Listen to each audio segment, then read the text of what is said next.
అవును, నేనే మీ బెల్లి లలితక్కను. ప్రత్యేక తెలంగాణ కావాలి, మా బీసీలకు రాజ్యాధికారం కావాలి అని పోరాటం చేసినందుకు పాలక రెడ్లు నన్ను ముక్కలు ముక్కలుగా నరికేసిండ్రు. మీకు దూరమయ్యి 27 ఏళ్ళు గడిచింది. నేను కూడా ఇదే జూనియర్ కాలేజీ గ్రౌండ్లో సభ పెట్టి మన సోదరులందరినీ ఒక్కటి చేసిన. కానీ చంద్రబాబు మాధవరెడ్డికి అది నచ్చలే. అందుకే నేను మీకు దూరమైన ఏదైతేంది. ఇన్నేండ్ల తరువాత మన తమ్ముడు మల్లన్న పీసీల రాజ్యం రావాలని మీ అందరినీ ఈడికి తీసుకొచ్చిండు. మన బతుకులు మారాలంటే, మన గోసలు తీరాలంటే అది మన ప్రభుత్వం వస్తేనే అవుతుంది. ఇప్పుడున్న వాళ్ళంతా దోపిడి దొంగలే. అన్నలారా జాగ్రత్త, మల్లన్న తోకల నడువండి, మన తెలంగాణ రాజ్యాధికార పార్టీని గెలిపించుకోండి. మల్లన్నకు నా దీవెనార్తులు. ఇక ఉంటా. జై బీసీ. అందరూ అనుండ్రి జై బీసీ. పీడిత బతుకుల విముక్తి కోసం అడ్వి బాట పట్టిన ప్రత్యేక తెలంగాణ రాష్ట్రం వస్తే మన బీసీల బతుకులు మారుతాయనుకున్నా. కానీ మీ అందరికి తెలుసు ఏం జరిగిందో. మా రోజు వీరన్న కొరకరాని కొయ్య అవుతాడు, బీసీల రాజ్యం కావాలి అంటాడు, గుత్పలందుకోమ్మంటాడని దొరలు కక్ష కట్టిండ్రు. సంపినోడు ఎవడో, నన్ను సంపించినోడు ఎవడో మీ అందరికీ తెలుసు. కానీ ఒక్క మాట చెప్తా, నేను మీ నగ్మ లేకున్నా నా ఆశయం మాత్రం ఉన్నది. దానికి నిదర్శనమే ఇయ్యాల మీరు ఇంతమంది ఒక్కతానికొచ్చి జై బీసీ అంటున్నది. తెలంగాణ రాష్ట్రం వస్తే అన్ని వస్తాయి అనుకున్నాం, గానీ భూములు రాలే, నీళ్లు రాలే, నిధులు రాలే. మళ్ళా గదే దొరలు గదే రెడ్లు మోపయిండ్రు. ఇంకెంత కాలం చూసుకుంటా కూసుందాం. అందుకే తీన్మార్ మల్లన్న మంచి పని చేసిండ్రు, బీసీ లడాయి లేపిండు. ఇవాళ తెలంగాణ అంతటా పల్లె పల్లె కుత కుత ఉడుకుతున్నది బీసీ రాజ్యం కావాలి అని. జనజీవనంలోకి వచ్చిన మాజీ మావోయిస్టులు కూడా ఇవాళ మల్లన్న మీద నమ్మకంతోనే ఈ సభకు వచ్చిండ్రు. మరి మనోళ్ళంతా కూడా మన తమ్ముడు తీన్మార్ మల్లన్న ఎంత నడువుండ్రి, తప్పక మన రాజ్యం తెస్తాడు. జై బీసీ, జై తెలంగాణ. ప్రజల కోసం నా విప్లవ జీవితం మొదలుపెట్టింది ఈ భువనగిరి గడ్డ నుంచే. ఇప్పుడు మళ్ళీ ఈ గడ్డ మరో ఉద్యమానికి ఊపిరిపోయడం చూస్తుంటే దోపిడి పాలన అంతం కాలేదని అర్థమైంది. ఆనాడు ఈ దొరలను తరమడానికి సాంబశివుడిగా మారి అడవి బాట పట్టిన నాడు తెలంగాణ కోసం బయటకొచ్చి పోరాడుతుంటే ఈ పక్క పొంటి ఉన్న ఒలిగొండ మండలంలో నన్ను అంతం చేసింది యాదికున్న దరసీనన్నా. ఆ యాళ్ళ నాతోనే ఉండవుగా నేను కోరుకున్న తెలంగాణ ఏర్పాటు చేయడం కోసం మరో ఉద్యమం ప్రారంభమైందని అర్థమైంది. ఈ పోరాటంలో పీసీ బిడ్డలందరూ పాల్గొనాలి, రాజ్యాధికారం సాధించుకోవాలి. జై బీసీ, జై తెలంగాణ. తెలంగాణ బిడ్డలకు విప్లవాది వందనాలు. నేను పండించిన భూమిని దొరలు ఎత్తుకుపోవాలని చూస్తే గుతుప అందుకొని ధైర్యంగా వాళ్ళకి ఎదురు తిరిగి నా భూమిని నేను సాధించుకున్నా. ఇప్పుడు గదే దొరలు మన రాజ్యాన్ని ఆక్రమించిళ్ళు. మీరు కూడా నాలాగా తిరగబడాలి. గుతుపలందుకొని వాళ్లను తరిమి కొట్టి మనం రాజ్యాధికారం సాధించాలి. మనం తిరగబడకపోతే మన బతుకులు మారవు. మన కోసం మల్లన్న అడిగేసిండు, దొరల పెత్తనం ఇంకెన్నెండ్లని అడుగుతాండు, మాకు రాజ్యాధికారం కావాలే అంటాండు. చాకలి ఐలమ్మగా చెప్తున్నా, మనం మల్లన్నతో నడవాలే. జై బీసీ, జై తెలంగాణ. బీసీలు కేవలం ఓటు బ్యాంక్ గా కాకుండా రాజకీయ నాయకత్వం సాధించాలని పుంజాల శివశంకర్ గా ఆనాడే చెప్పిన, సంఖ్యలో ఎక్కువగా ఉన్నా అధికారంలో తక్కువగా ఉండటం అనేది మారాలి. నేడు ఆ ఉద్యమాన్ని మరింత ఉధృతం చేస్తూ బీసీలలో రాజకీయ చైతన్యం నింపుతూ మల్లన్న ముందుకు సాగుతున్నాడు.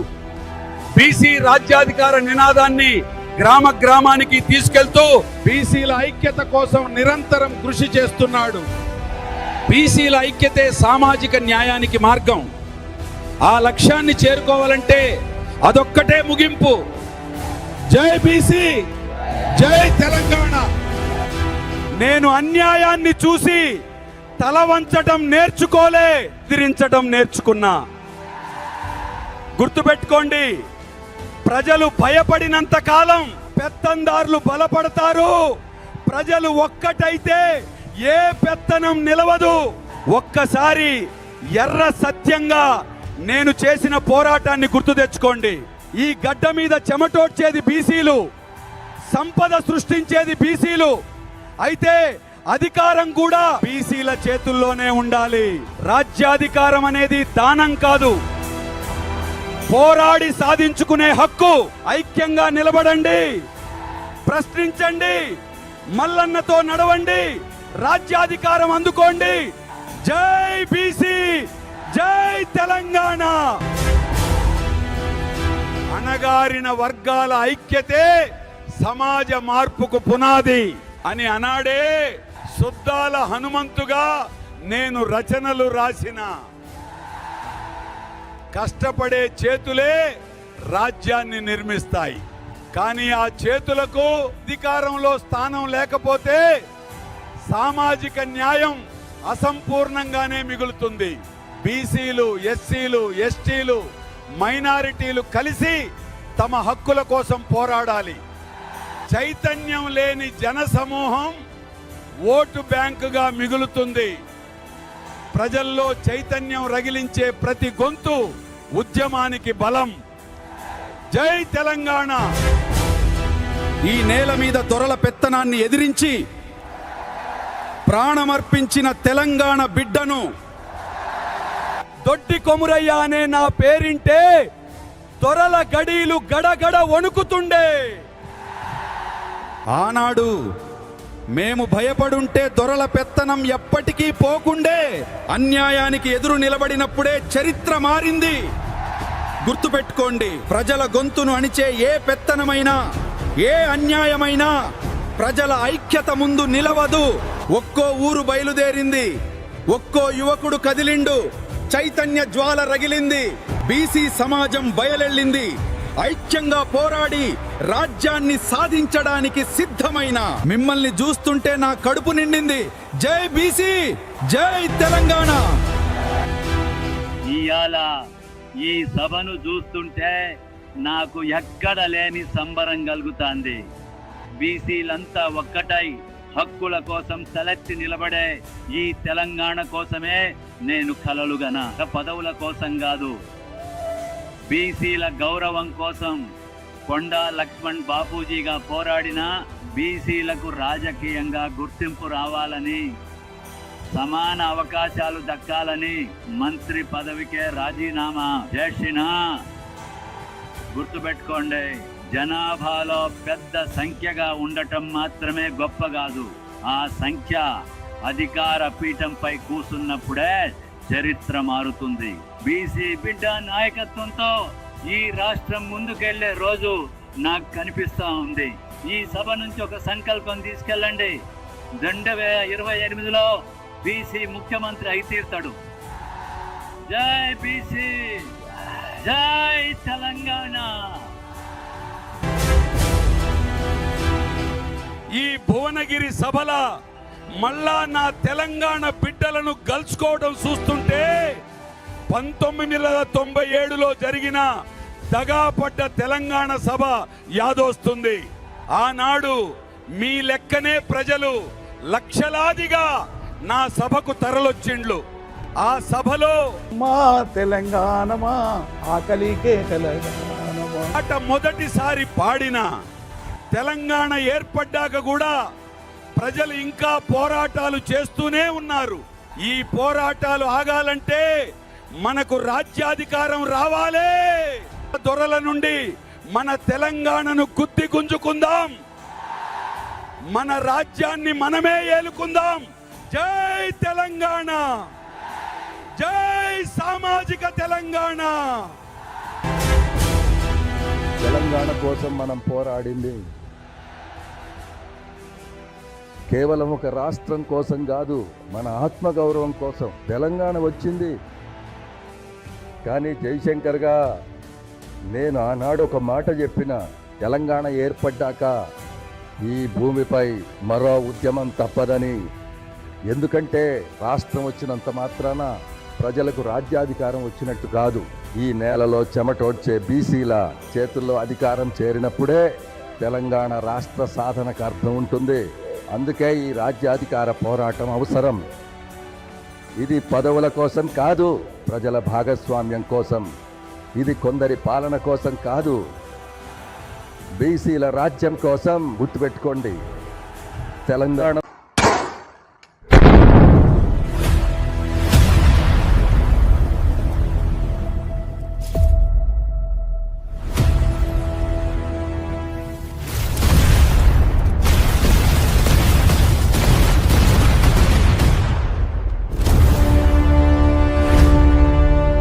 జై బీసీ, జై తెలంగాణ.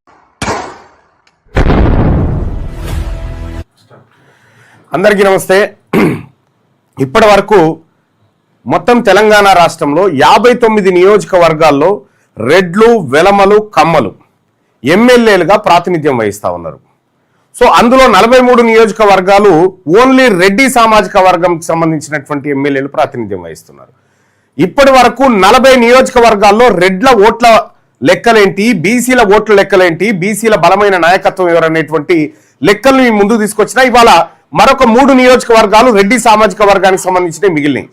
అది ఒకటి వరంగల్ వెస్ట్, తర్వాత పరకాల, ఆ తర్వాత పాలేరు. ఈ 3 నియోజకవర్గాల్లో కూడా 3 ఎమ్మెల్యేలు రెడ్లు ప్రాతినిధ్యం వహిస్తా ఉన్నారు.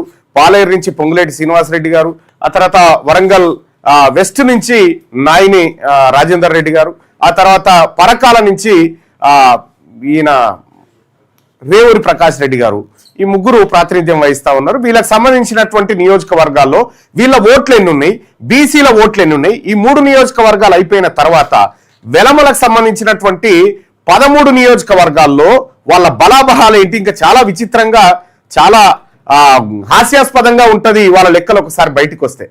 సో ఇప్పుడు మిగతా 3 నియోజకవర్గాలకు సంబంధించినటువంటి రెడ్ల నియోజకవర్గాలకు సంబంధించినటువంటి లెక్కలను ఒకసారి చూద్దాం. ఇది వరంగల్ వెస్ట్ నియోజకవర్గం, ఇది అకౌంట్ కాన్స్టిట్యున్సీ నెంబర్ వచ్చేసి 105. ఒకసారి ఇక్కడ వరంగల్ నియోజకవర్గం ప్రొఫైల్ ఒకసారి చూస్తే నియోజకవర్గం వెస్ట్ ఇది గతంలో హన్మకొండ వరంగల్ గా ఉండేది, ఆ తర్వాత 2గా విడిపోయింది. ఇప్పుడు హన్మకొండ జిల్లాలో ఉంది, రిజర్వేషన్ జనరల్ స్థానం. ఇక్కడ ప్రస్తుత రాజకీయ స్థితిని ఒకసారి చూసుకుంటే మొన్న నాయన్ రాజేందర్ రెడ్డి 15,331 ఓట్ల మెజార్టీతో అక్కడ విజయం సాధించడం జరిగింది మొట్టమొదటిసారిగా ఆయన. ఇక ఓటర్ల సామాజిక సమీకరణాలు ఒకసారి చూసుకుంటే మొత్తం ఇక్కడ వరంగల్ వెస్ట్ నియోజకవర్గంలో 2,86,757 ఓట్లు మొత్తం 2,86,757 ఓట్లు మొత్తం ఉంటే అందులో రెడ్ల ఓట్లు 16,009 ఓట్లు రెడ్లై. ఏడా వరంగల్ వెస్ట్ నియోజకవర్గం కేవలం 16,009. సో ఇందులో బీసీలకు సంబంధించినటువంటి లెక్కలు చాలా షాకింగ్ లెక్కలు. ఒకసారి 2,86,000 ఓట్లలో 1,78,239 ఓట్లు ఓన్లీ బీసీలై. 1,78,239 ఓట్లు ఓన్లీ బీసీలై. ఇది వరంగల్ వెస్ట్ నియోజకవర్గంలో ఓట్ల లెక్క. అంటే రెడ్ల కంటే 11 రెట్లు ఎక్కువగా బీసీ ఓటర్లు ఇక్కడ వరంగల్ వెస్ట్ నియోజకవర్గంలో మనకు కనిపిస్తారు. సో ఇక్కడ 1952 నుంచి 2023 వరకు ఈ లెక్కల్ని చూస్తే ఎవరెవరు ఇక్కడ విజయాలు సాధించారని చూస్తే పెండ్యాల రాఘవరావు పాత హనుమకొండ జిల్లా నుంచి పీడీఎఫ్ నాయకుడిగా 1952లో ఆయన విజయం సాధించడం జరిగింది. 1956లో మొదటి హనుమకొండ నియోజకవర్గం రద్దయిపోయింది. ఆ తర్వాత 1978, 83 హనుమకొండ మళ్ళీ ఏర్పాటైంది హనుమకొండ నియోజకవర్గం. హయగ్రీవాచారి, ఆ తర్వాత సంగంరెడ్డి సత్యనారాయణ తెలుగుదేశం పార్టీ నుంచి, ఆ తర్వాత 1985, 89 వి వెంకటేశ్వరరావు, పివి రంగారావు.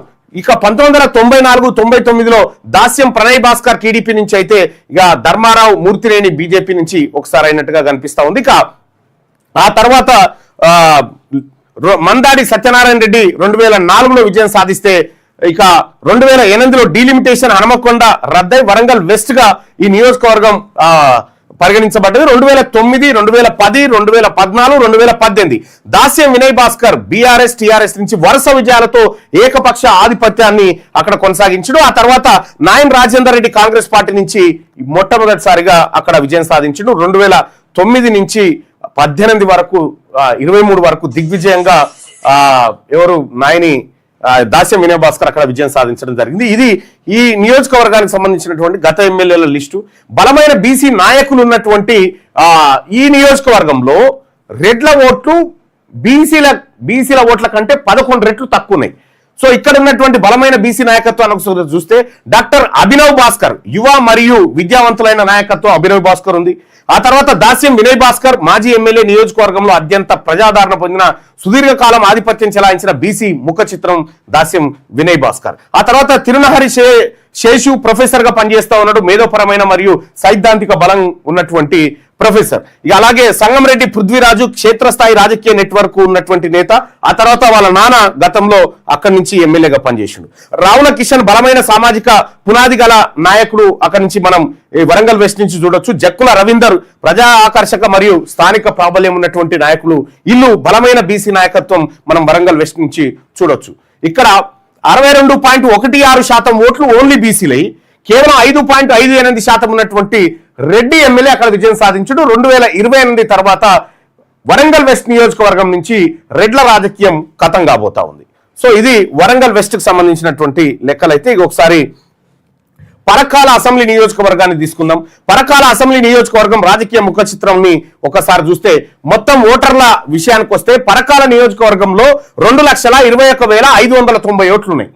2,21,590 ఓట్లు పరకాల నియోజకవర్గంలో ఉంటే అందులో రెడ్ల ఓట్లు 2,21,000లో 12,371 ఓట్లు రెడ్లై. 12,371 ఓట్లు ఓన్లీ రెడ్లై. అయితే ఇందులో బీసీ ఓట్లు ఏంటంటే 2,21,590 ఓట్లలో పరకాల నియోజకవర్గంలో బీసీల ఓట్లు 1,37,739 ఓట్లు. 1,37,739 ఓట్లు 62.16% ఓట్లు ఓన్లీ బీసీలే. ఇక వీళ్ళకి డిపాజిట్ కూడా రాదు. దీంతో బీసీ ఓటర్ల కంటే బీసీ ఓటర్లు రెడ్డి ఓటర్ల కంటే 11.1% ఎక్కువ ఉన్నారు పరకాలలో. ఇక రాజకీయ వైరుధ్యాన్ని ఒకసారి చూస్తే 62.16% జనాభా బలం బీసీలకు ఉంది. 70 ఏళ్లలో ఒకే ఒక్కడు అనుకున్నారు కానీ ఇద్దరు మహిళ కూడా అయింది, కొండా సురేఖ కూడా అయింది, విజయం సాధించారు. ఇక్కడ 1952 నుంచి లెక్కల్ని కనుక ఒకసారి తీసుకుంటే ఎన్నికల సుదీర్ఘ ప్రస్థానాన్ని పరకాల నియోజకవర్గం తీసుకుంటే 1952లో జి గోపాలరావు అయితే 1957లో మండా సాయిల్ అయిండు. ఆ తర్వాత 1962లో రౌతు నరసింహరామయ్య అయిండు. ఆ తర్వాత పింగళి ధర్మారెడ్డి 72లో అక్కడి నుంచి విజయం సాధించిండు. ఇక పింగళి ధర్మారెడ్డి 72లో విజయం సాధిస్తే ఇక 78, 83లో సమ్మయ్య అక్కడ నుంచి విజయం సాధించిండు. ఆ తర్వాత ఒంటేర్ జైపాల్ 85, 89లో కూడా విజయం సాధించిండు. ఇక పోతరాజ్ సారయ్య 94లో విజయం సాధిస్తే 1999లో బొజ్జపల్లి రాజయ్య అక్కడ ఎమ్మెల్యే గెలవడం జరిగింది. ఆ తర్వాత 2004లో బండారి శారారాణి అక్కడి నుంచి విజయం సాధించింది. ఇక ఆ తర్వాత కొండా సురేఖ ఇక్కడ విజయం సాధించడం జరిగింది ఏది మొదటిసారిగా. ఆ తర్వాత ఉప ఎన్నికలో ములుగురు భిక్షపతి అక్కడ టీఆర్ఎస్ పార్టీ నుంచి విజయం సాధించాడు. వైఎస్ఆర్సీపీ నుంచి కొండా సురేఖ పోటీ చేసి కొద్ది తేడాలో ఓడిపోయింది. అప్పుడు ములుగురు భిక్షపతి అక్కడ విజయం సాధించాడు. ఇక 2014-18లో చల్లా ధర్మారెడ్డి విజయం సాధిస్తే 2023లో రేవూరి ప్రకాష్ రెడ్డి అక్కడ విజయం సాధించాడు. ప్రస్తుతం రేవూరి ప్రకాష్ రెడ్డి అత్యంత ఏజ్డ్ ఎమ్మెల్యే ఆయనే అక్కడ. ఇది పరకాల నియోజకవర్గంలో ఉన్నటువంటి చారిత్రక నేపథ్యం. అయితే ములుగురు భిక్షపతి ఆ తర్వాత కొండా సురేఖ 2 సార్లు అక్కడ బీసీలు తమ సత్తా చాటినటువంటి నియోజకవర్గం పరకాల నియోజకవర్గం. ఇదే పరకాల నియోజకవర్గంలో ఇప్పుడు నర్సంపేటకి వెళ్ళి రేవూరు ప్రకాశం తెచ్చి పరకాలను నిలబెట్టారు. మరి ఈ పరకాలలో ఉన్నటువంటి బీసీలకు ఎవరికి స్తోమత స్థాయి లేదా కాంగ్రెస్ పార్టీలో ఎంతమంది బీసీ గొప్ప నాయకత్వం ఉందో పరకాల్లో ఒకసారి చూస్తే 62.16% ఓట్లు బీసీలే. బలమైన నాయకత్వం ఉంది ఇక్కడ సాధారణ ఎన్నికలు బీసీ సామాజిక ఏకీకరణ ప్రాముఖ్యత, సంపూర్ణ బీసీ సామాజిక ఏకీకరణ ఉప ఎన్నిక మోడల్ అక్కడ జరిగింది. ఇక్కడ ఒక్కసారి చూస్తే బలమైన బీసీ నాయకత్వాన్ని కనుక చూస్తే ములుగూరు భిక్షపతి మాజీ ఎమ్మెల్యే 2012 ఉప ఎన్నిక విజేతగా నిలిచినటువంటి ములుగూరు భిక్షపతి బలమైన బీసీ నాయకుడు. ఆ తర్వాత పల్లెబైన అశోక్ ముదిరాజ్ బలమైన ముదిరాజ్ సామాజిక వర్గం నుంచి ఉన్నటువంటి నేత పల్లెబైన అశోక్ ముదిరాజ్ అయితే ఈ డాక్టర్ కాళీ ప్రసాద్ మున్నూరు కాపు నుంచి విద్యావంతుడు బలమైన మున్నూరు కాపు నేతగా అక్కడ ఉన్నాడు, డాక్టర్ గా పనిచేస్తా ఉన్నాడు. ఆ తర్వాత కొండా సుష్మిత బలమైన బీసీ నాయకురాలు, ఆ తర్వాత కొండా సురేఖ కూతురు కాబట్టి బలమైనటువంటి పునాదులు అక్కడ మనకు కనిపిస్తాయి. ఆ తర్వాత పూజారి సత్యనారాయణ బలమైన సామాజిక శ్రేణి నేతగా మనకు అక్కడ కనిపిస్తే డాక్టర్ కొత్తగట్టు శ్రీనివాస్ యువ చురుకైన విద్యావంతుడైన బీసీ నాయకుడు మనం పరకాల నియోజకవర్గంలో చూడొచ్చుగా.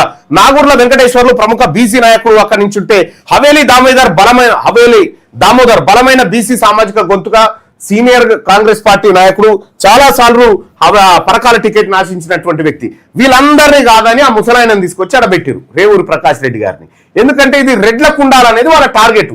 బీసీ నాయకత్వం ఎక్కడొచ్చి క్యాప్చర్ చేస్తుందో అనేటువంటి లెక్కలతోటి వాళ్ళు చేశారు. సో ఇక్కడ ఇంత బలమైనటువంటి నాయకత్వం మనకి ఇక్కడ పరకాల నియోజకవర్గంలో కనిపిస్తుంది. పరకాల భవిష్యత్ దాని జనాభా గణాంకాల్లోనే దాగి ఉంది. 2012 నాటి ఏకీకరణ స్ఫూర్తిని 8 మంది బలమైన నాయకుల కృషితో కలిపితే 62.16% ఓటర్ల చేతిలోనే 100% రాజకీయంగా మీకు డిపాజిట్ కూడా రాదు. రెడ్ల కాడ మీరు రాసి పెట్టుకోరు. 2028లో బీసీ ఎమ్మెల్యే కాబోతా ఉన్నాడు పరకాల నుంచి. ఇది పరకాల నియోజకవర్గం. పరకాల అయిపోయిన తర్వాత పాలేరు నియోజకవర్గం చిట్ట చివరగా 43వ నియోజకవర్గంగా రెడ్ల చేతుల్లో ఉన్నటువంటి మరో నియోజకవర్గం పాలేరు నియోజకవర్గం. పాలేరు ఖమ్మం జిల్లాలో ఉంది. అసెంబ్లీ కాన్స్టిట్యున్సీ నెంబర్ వచ్చేసి 113. ప్రస్తుత ఎమ్మెల్యే పొంగులేటి శ్రీనివాసరెడ్డి గారు. ఆ తర్వాత 2023 ఎన్నికల ఫలితం 127,820 ఓట్లు సాధించినటువంటి 56,650 ఓట్ల భారీ మెజార్టీ పొంగులేటి శ్రీనివాసరెడ్డి గారు అక్కడ గెలవడం జరిగింది. సో ఈ నియోజకవర్గంలో రెడ్ల ఓట్లన్నీ బీసీల ఓట్లన్నీ అనేది ఒకసారి లెక్కలు చూస్తే మొత్తం ఓటర్లు వచ్చేసి 2,36,451. పాలేరు నియోజకవర్గం మొత్తం ఓట్లు 2,36,451 ఓట్లుంటే అందులో రెడ్ల ఓట్లు 8,668, 3.67% ఓన్లీ రెడ్లై. మొత్తం వీటిలో మొత్తం ఓట్లలో ఇవి డిపాజిట్ కూడా సరిపోయినటువంటి ఓట్లు రెడ్లై. బీసీల ఓట్లు 1,09,746 ఓట్లు, 46.41% ఓట్లు ఇక్కడ బీసీల ఓట్లున్నాయి. 1,09,746 ఓట్లు బీసీల ఓట్లు.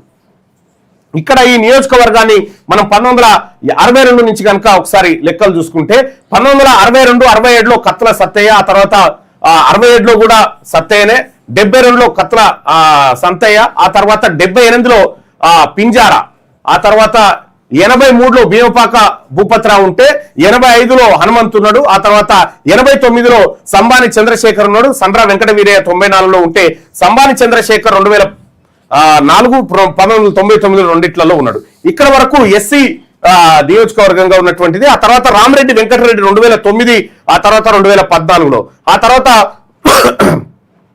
2016లో ఉప ఎన్నిక జరిగింది. తుమ్మల నాగేశ్వరరావు అక్కడి నుంచి విజయం సాధించడం జరిగింది. తర్వాత కందాల ఉపేందర్ రెడ్డి కాంగ్రెస్ పార్టీ నుంచి 2018లో విజయం సాధిస్తే ఇక 2023లో పొంగులేటి శ్రీనివాసరెడ్డి అక్కడ విజయం సాధించడం జరిగింది. ఈ ఉమ్మడి ఖమ్మం జిల్లా నుంచి బలమైన తెలంగాణ వాదంతో వచ్చినటువంటి బీఆర్ఎస్ పార్టీ ఓన్లీ గెలిచినటువంటి 2 సీట్లు, 2, ఒకటి కొత్తగూడెం, రెండోది పాలేరు. అది తప్ప ఇక అక్కడ గెలిచిన దాఖలాలు లేవు.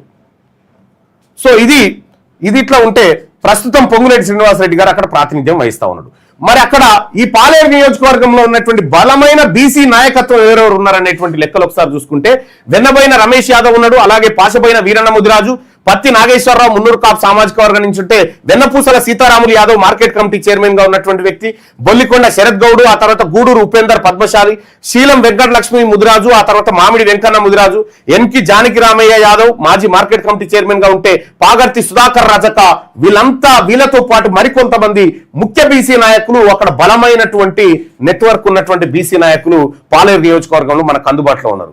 ఇక్కడ మొత్తం ఓట్లలో 1,10,000 ఓట్లు కేవలం బీసీలవే. బీసీల ఓట్లు లేకుండా అక్కడ ఎవరు ఎమ్మెల్యే అయ్యే పరిస్థితి లేదు. సో కాబట్టి 2028 తర్వాత పాలేరు నియోజకవర్గంలో బీసీలు తమ జెండా ఎగరబోయబోతా ఉన్నారు.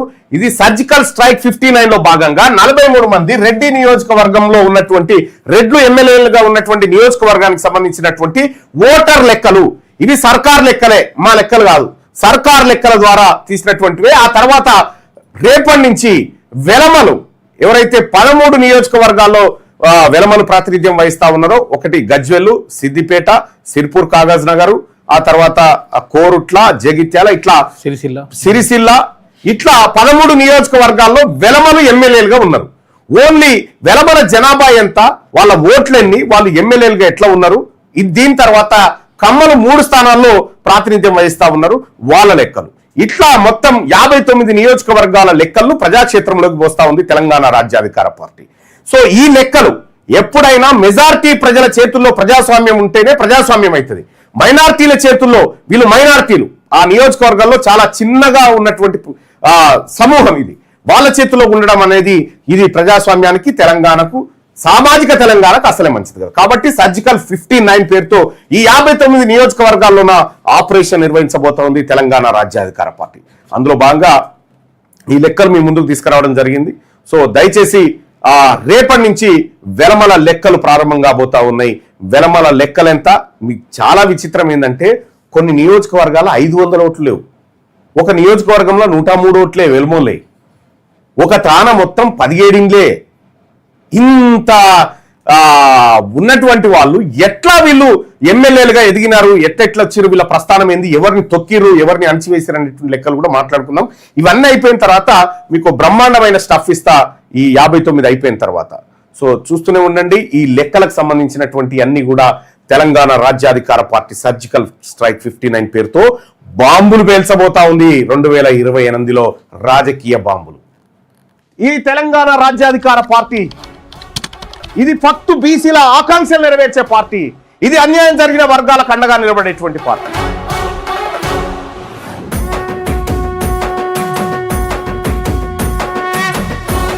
తెలంగాణ రాజ్యాధికార పార్టీ చేరాలంటే 9866524314 ఈ నెంబర్ కు వాట్సాప్ లో మిస్ కాల్ ఇవ్వండి. ఈ నెంబర్ కి మీరు మీరు మీరు మీరు మిస్ కాల్ ఇవ్వగానే మీకు ఒక లింక్ వస్తుంది. ఆ లింక్ పైన క్లిక్ చేసి మీరు దాంట్లో మన ఇందులో జాయిన్ కావచ్చు. తెలంగాణ రాజ్యాధికార పార్టీలో వెంటనే జాయిన్ కావచ్చు. ఆ లింక్ ద్వారా మీరు ఎంటర్ అయితే.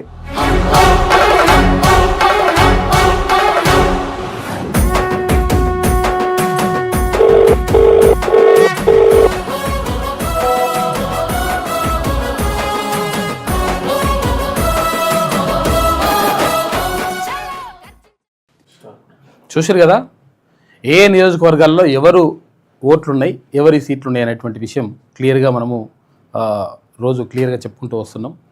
అయితే విషయం ఏంటంటే ఇప్పుడు ఇక్కడ 59 నియోజకవర్గాలు, అందుకని సర్జికల్ స్ట్రైక్ 59 అని చెప్పేసి 59 నియోజకవర్గాల్లో అగ్రవర్ణాలు ఎట్లా తిష్ట వేసిండ్రు, ఎట్లా వాళ్ళు గెలుపొందిండ్రు, వాళ్ళు మంత్రులుగా, ముఖ్యమంత్రులుగా ఎట్లా అవుతుండ్రు, ఏం కథ అనే విషయం పైన రోజు కూడా దీనికి సంబంధించినటువంటి వివరాలు వెల్లడించడం జరుగుతుంది.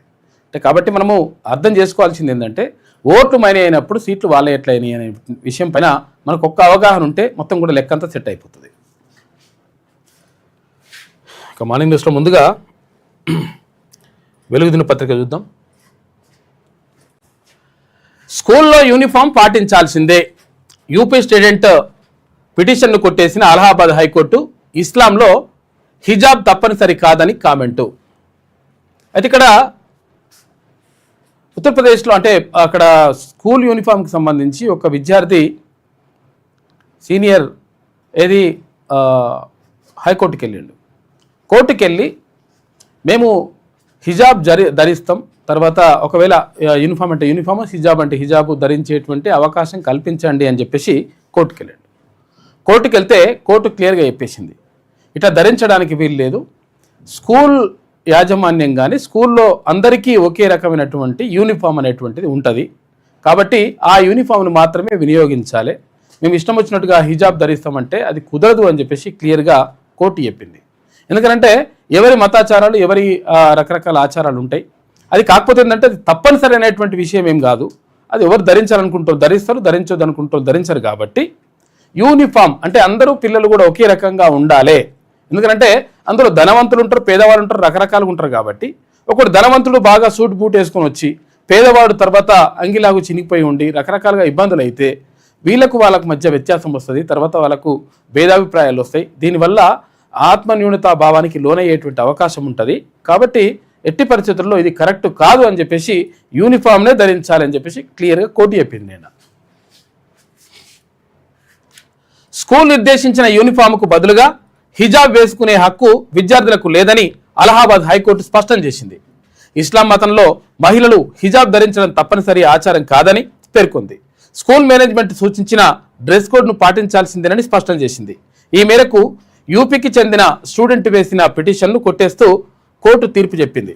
అయితే ప్రయాగ్రాజ్లోని ఓ ప్రైవేట్ స్కూల్లో చదువుతున్న బాలిక హై స్కూల్ పూర్తి చేసి అదే స్కూల్లో 11వ తరగతి అంటే ఇంటర్మీడియట్ +2 ఉంటుంది కదా చేరేందుకు దరఖాస్తు చేసుకుంది. అయితే స్కూల్ యూనిఫామ్తో పాటు హిజాబ్ ధరించేందుకు అనుమతించాలని తన తల్లి ద్వారా ఆమె అలహాబాద్ హైకోర్టును ఆశ్రయించింది. ఆశ్రయిస్తే అలహాబాద్ హైకోర్టు కొట్టేసింది.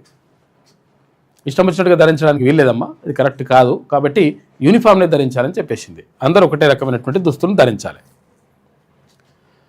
కొండాను తప్పించాలి, ప్లానింగ్ బోర్డును ఉంచి చిన్నారెడ్డిని తొలగించాలి, వీరిద్దరూ పార్టీలో కొనసాగొచ్చు, పదవులు వద్దు, హైకమాండ్కు పీసీసీ క్రమశిక్షణ కమిటీ సిఫారసు చేసిందట.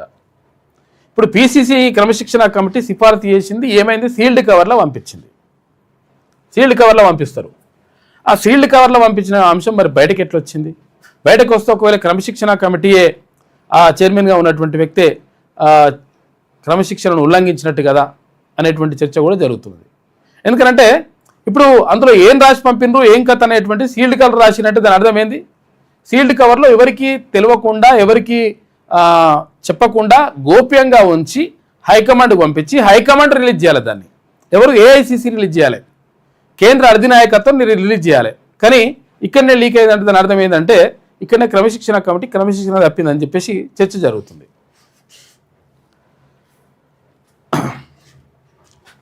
వీరిద్దరూ పార్టీలో కొనసాగొచ్చు, పదవులు వద్దు, హైకమాండ్కు పీసీసీ క్రమశిక్షణ కమిటీ సిఫారసు.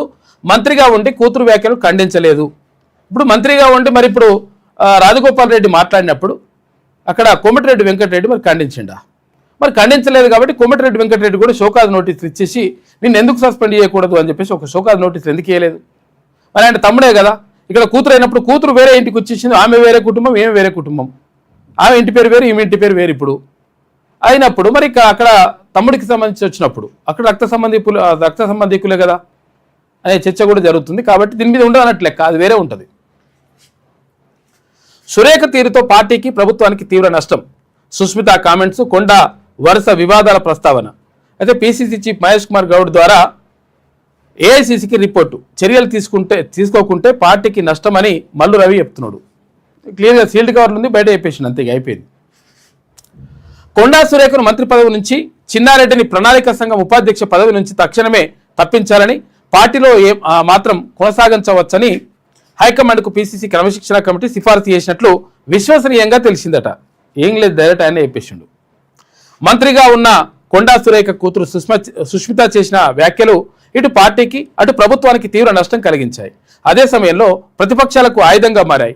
పైగా కమిటీ ఇచ్చిన షోకాజ్ నోటీసులకు మంత్రి సురేఖ ఇచ్చిన సమాధానంలో ఎక్కడ తన కూతురు చేసిన విమర్శలను ఖండించడం కానీ ఇటు వ్యతిరేకించడం కానీ చేయలేదని పేర్కొన్నట్టు తెలిసింది. అయితే సీఎం రేవంత్ రెడ్డి సహా పార్టీ నేతలపై తన కుమార్తె సుష్మిత చేసిన అనుచిత వ్యాఖ్యలపై మంత్రి సురేఖ ఎలాంటి పశ్చాత్తాపం ప్రకటించలేదు. తన కూతురు చేసిన వ్యాఖ్యలకు తననెలా బాధ్యురాలను చేస్తారని, ఈ సహజ న్యాయ సూత్ర స్ఫూర్తికి విరుద్ధమంటూ వితండవాదానికి దిగారు అని చెప్పేసి. వితండవాదం ఎట్లయితుంది? ఇప్పుడు ఆమె ఇష్టం వచ్చిన ఆమె మాట్లాడుకుంటే ఈమె ఎట్లా చూపిస్తుంది? పైగా తనకు నోటీసు ఇవ్వడమే సరికాదన్నట్లు నోటీసుని వెనక్కి తీసుకోవాలన్న వాదన వినిపించారు. ఇది సుస్మిత వ్యాఖ్యను సురేఖ సమర్థించడమే అవుతుంది అని చెప్పేసి క్రమశిక్షణ కమిటీ అభిప్రాయపడ్డదట. ఏం పడ్డా కానీ కాకపోతే ఏంటంటే కొండా సురేఖ కూడా ఆమె క్లియర్గా బీసీ వాదానికి సంబంధించి నిజంగా వాళ్ళకి అన్యాయం జరిగితే నేను ఉన్నా అనేటువంటి విషయం పైన ఆమె ఎప్పుడు కూడా కరెక్ట్గా లేదు. నిజంగా చెప్పాలంటే వాస్తవానికి మాట్లాడుకుంటే ఇప్పుడు ఆమెకు అవసరం వచ్చినప్పుడు బీసీ వాదాన్ని వాడుకుంటుందేమో తెలియదు, కానీ కాకపోతే ఏంటంటే అది జరుగుతూ ఉంది. కాబట్టి ఆమెకు మద్దతుగా నిలవడానికి ఇప్పుడు గట్టిగా పబ్లిక్ లేనటువంటి పరిస్థితి కనిపిస్తుంది. ఇప్పుడు వాళ్ళు చేసుకున్న సెల్ఫ్ గోలే ఇది ఒక రకంగా. అంటే మేము అధికారంలో ఉంటే చాలు, మేము ఎక్కడున్నా సరే మేము మంచిగా ఉంటే చాలు అనుకుంటే కాదు కథ. మన వర్గాలకు సంబంధించి ఈ వర్గాలను మరి ఏం చేద్దాం, ఏం కథ, ఈ వర్గాలకు అండగా నిలుద్దాం అనేటువంటి ఒక ఆలోచన ఉంటే, వాళ్ళకు అండగా నిలిస్తే 100% ఇప్పుడు అందరు కూడా మద్దతు ఉండేది.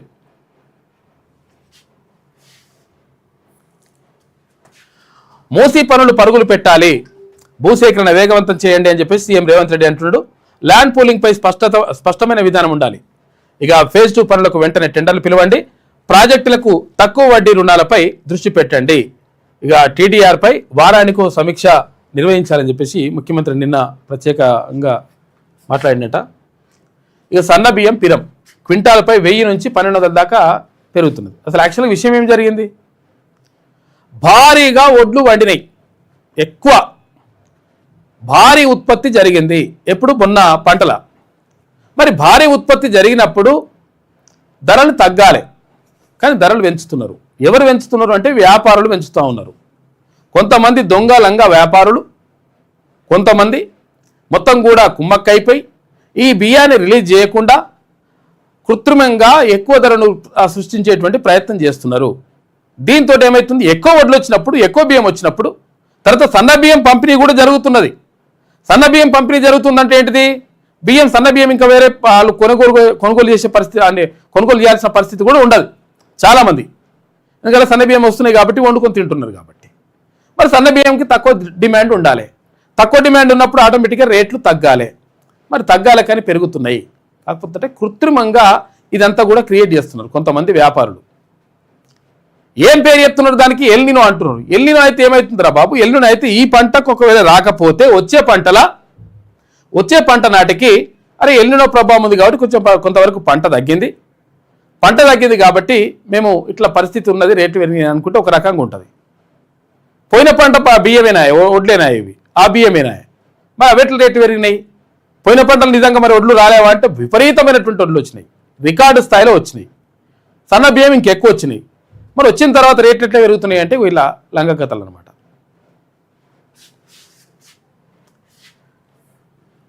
వెయ్యి నుంచి 1200 దాకా ఎక్కువ వసూలు చేస్తున్నారు. జై శ్రీరామ్ ప్రీమియం రకాలు ఇంకా ఎక్కువ. జై శ్రీరామ్ అనేటువంటిది బియ్యం పేరు అది. ఇక ఉచిత సన్న బియ్యంతో మొదట్లో తగ్గిన రేట్లు అసలు తగ్గాలి నిజంగా కూడా. సన్న బియ్యం ఉచితంగా ఇస్తున్నప్పుడు సన్న బియ్యం కొనే వాళ్ళు తక్కువ అవుతారు కదా, ఎందుకంటే ఫ్రీగా వస్తున్నప్పుడు.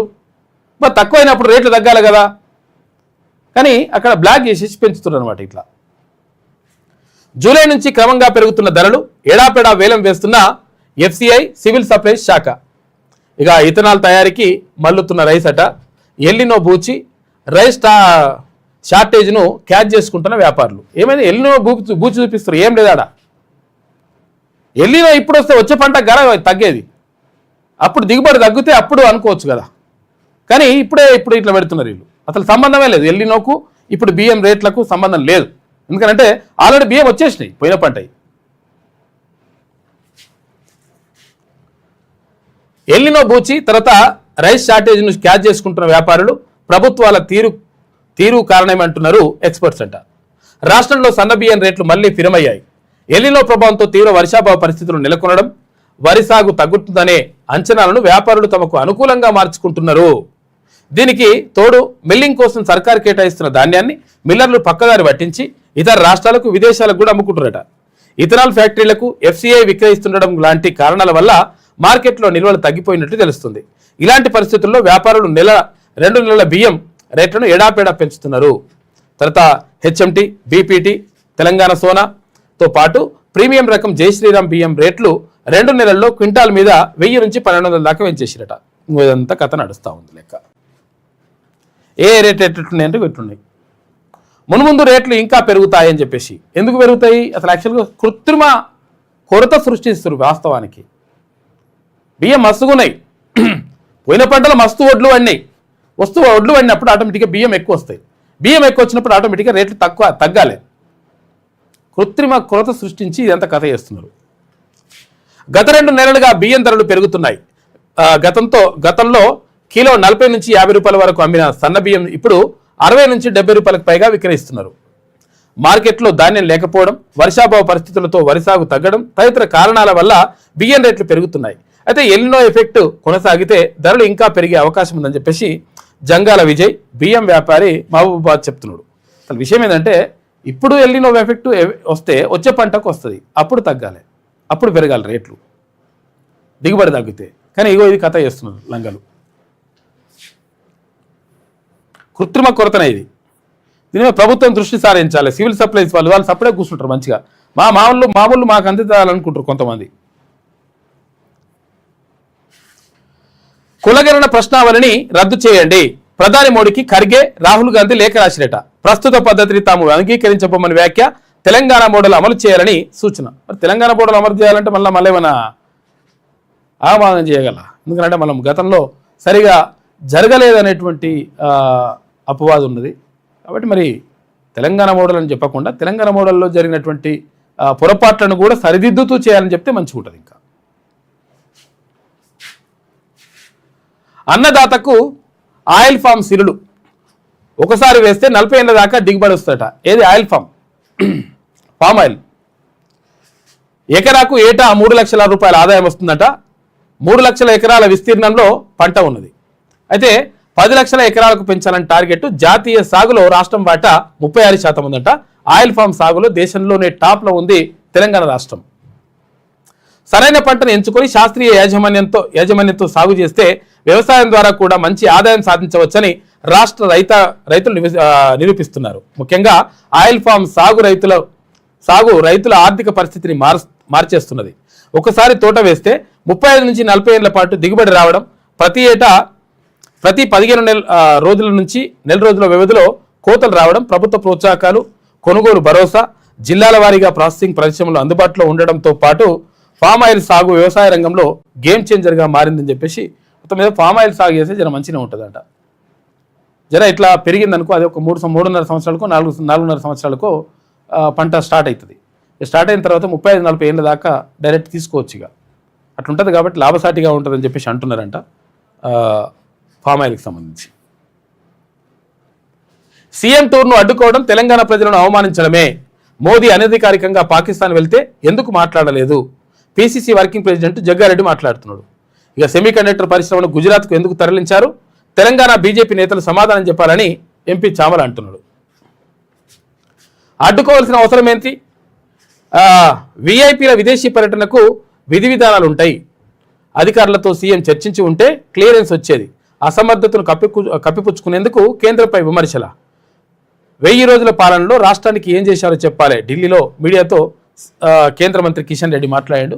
అయితే ఏది మాట్లాడినా ఏమైనా కానీ మొత్తం మీద మరి అమెరికా పోతే అడ్డుకోవడం ఏంది? ఇది ఏమైనా అధికారుల మీద నెట్టేస్తున్నారు. ఇక ఉట్టిగానే అధికారులు ఆగురు అని చెప్పేసి అధికారులు చేస్తున్నారు. ఏం కేంద్ర ప్రభుత్వానికి సంబంధం లేదా?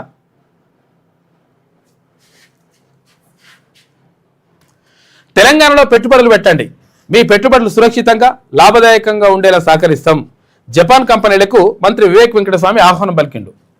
ఇక జపాన్తో స్కిల్డ్ మ్యాన్ పవర్ మొబిలిటీపై మరింత బలమైన భాగస్వామ్యం. తెలంగాణ యువతకు జపాన్లో ఉపాధి కల్పించేందుకు ప్రత్యేక దృష్టి. ఒకాసాలో India Japan work force round table సమావేశం చేసిరట. అందులో చాలామంది పెట్టుబడుల్ని ఆహ్వానిస్తున్నాడు. ఇక్కడ ఏది కంపెనీలు పెట్టండి, ఉపాధి కల్పించండి అని చెప్పేసి అడుగుతున్నాడు మంత్రి వివేక్ వెంకటస్వామి అక్కడ జపాన్లో. శ్రీశైలంలో 5గురు ఆత్మహత్య. మృతులు ఒకే కుటుంబానికి చెందిన వారిగా గుర్తింపు. ఆర్థిక ఇబ్బందులే ఆత్మహత్యకు కారణం అంటున్నారు పోలీసులు. వీళ్ళు అక్కడ సత్యసాయి జిల్లా వాళ్ళంట, ఏపీకి సంబంధించిన వాళ్ళు చనిపోయిన అసలు యాక్చువల్గా 2 రోజులు ఉండడానికి పర్మిషన్ ఉంటుందంట. ఏది ఇక్కడ సత్రాలల్లో. కాకపోతే ఏంటంటే అది వాళ్ళు నెల రోజులుగా 2 నెలల నుంచి ఉంటున్నారంట. ఉండి మరి ఆర్థిక ఇబ్బందులతోటి ఆత్మహత్య చేసుకున్నారు అనేటువంటిది అంటున్నారు. మరి ఇంకా ఫుల్ క్లారిటీ తెలియదు. ఇంకా ఇక రేట్ ఎట్ట పెరుగుతున్నాయి చూడు పరిస్థితి. గ్యాస్ ధరలు పెరుగుతున్నాయి, చక్కెర ధరలు పెరుగుతున్నాయి, బియ్యం ధరలు పెరుగుతున్నాయి, పెట్రోల్ ధరలు పెరుగుతున్నాయి. మొత్తం ధరలు పెరుగుతుంటే ఆగమాగం అవుతున్నాడు పరిస్థితి. మునిగిపోతున్నాడు ఎవరు? సామాన్యుడు.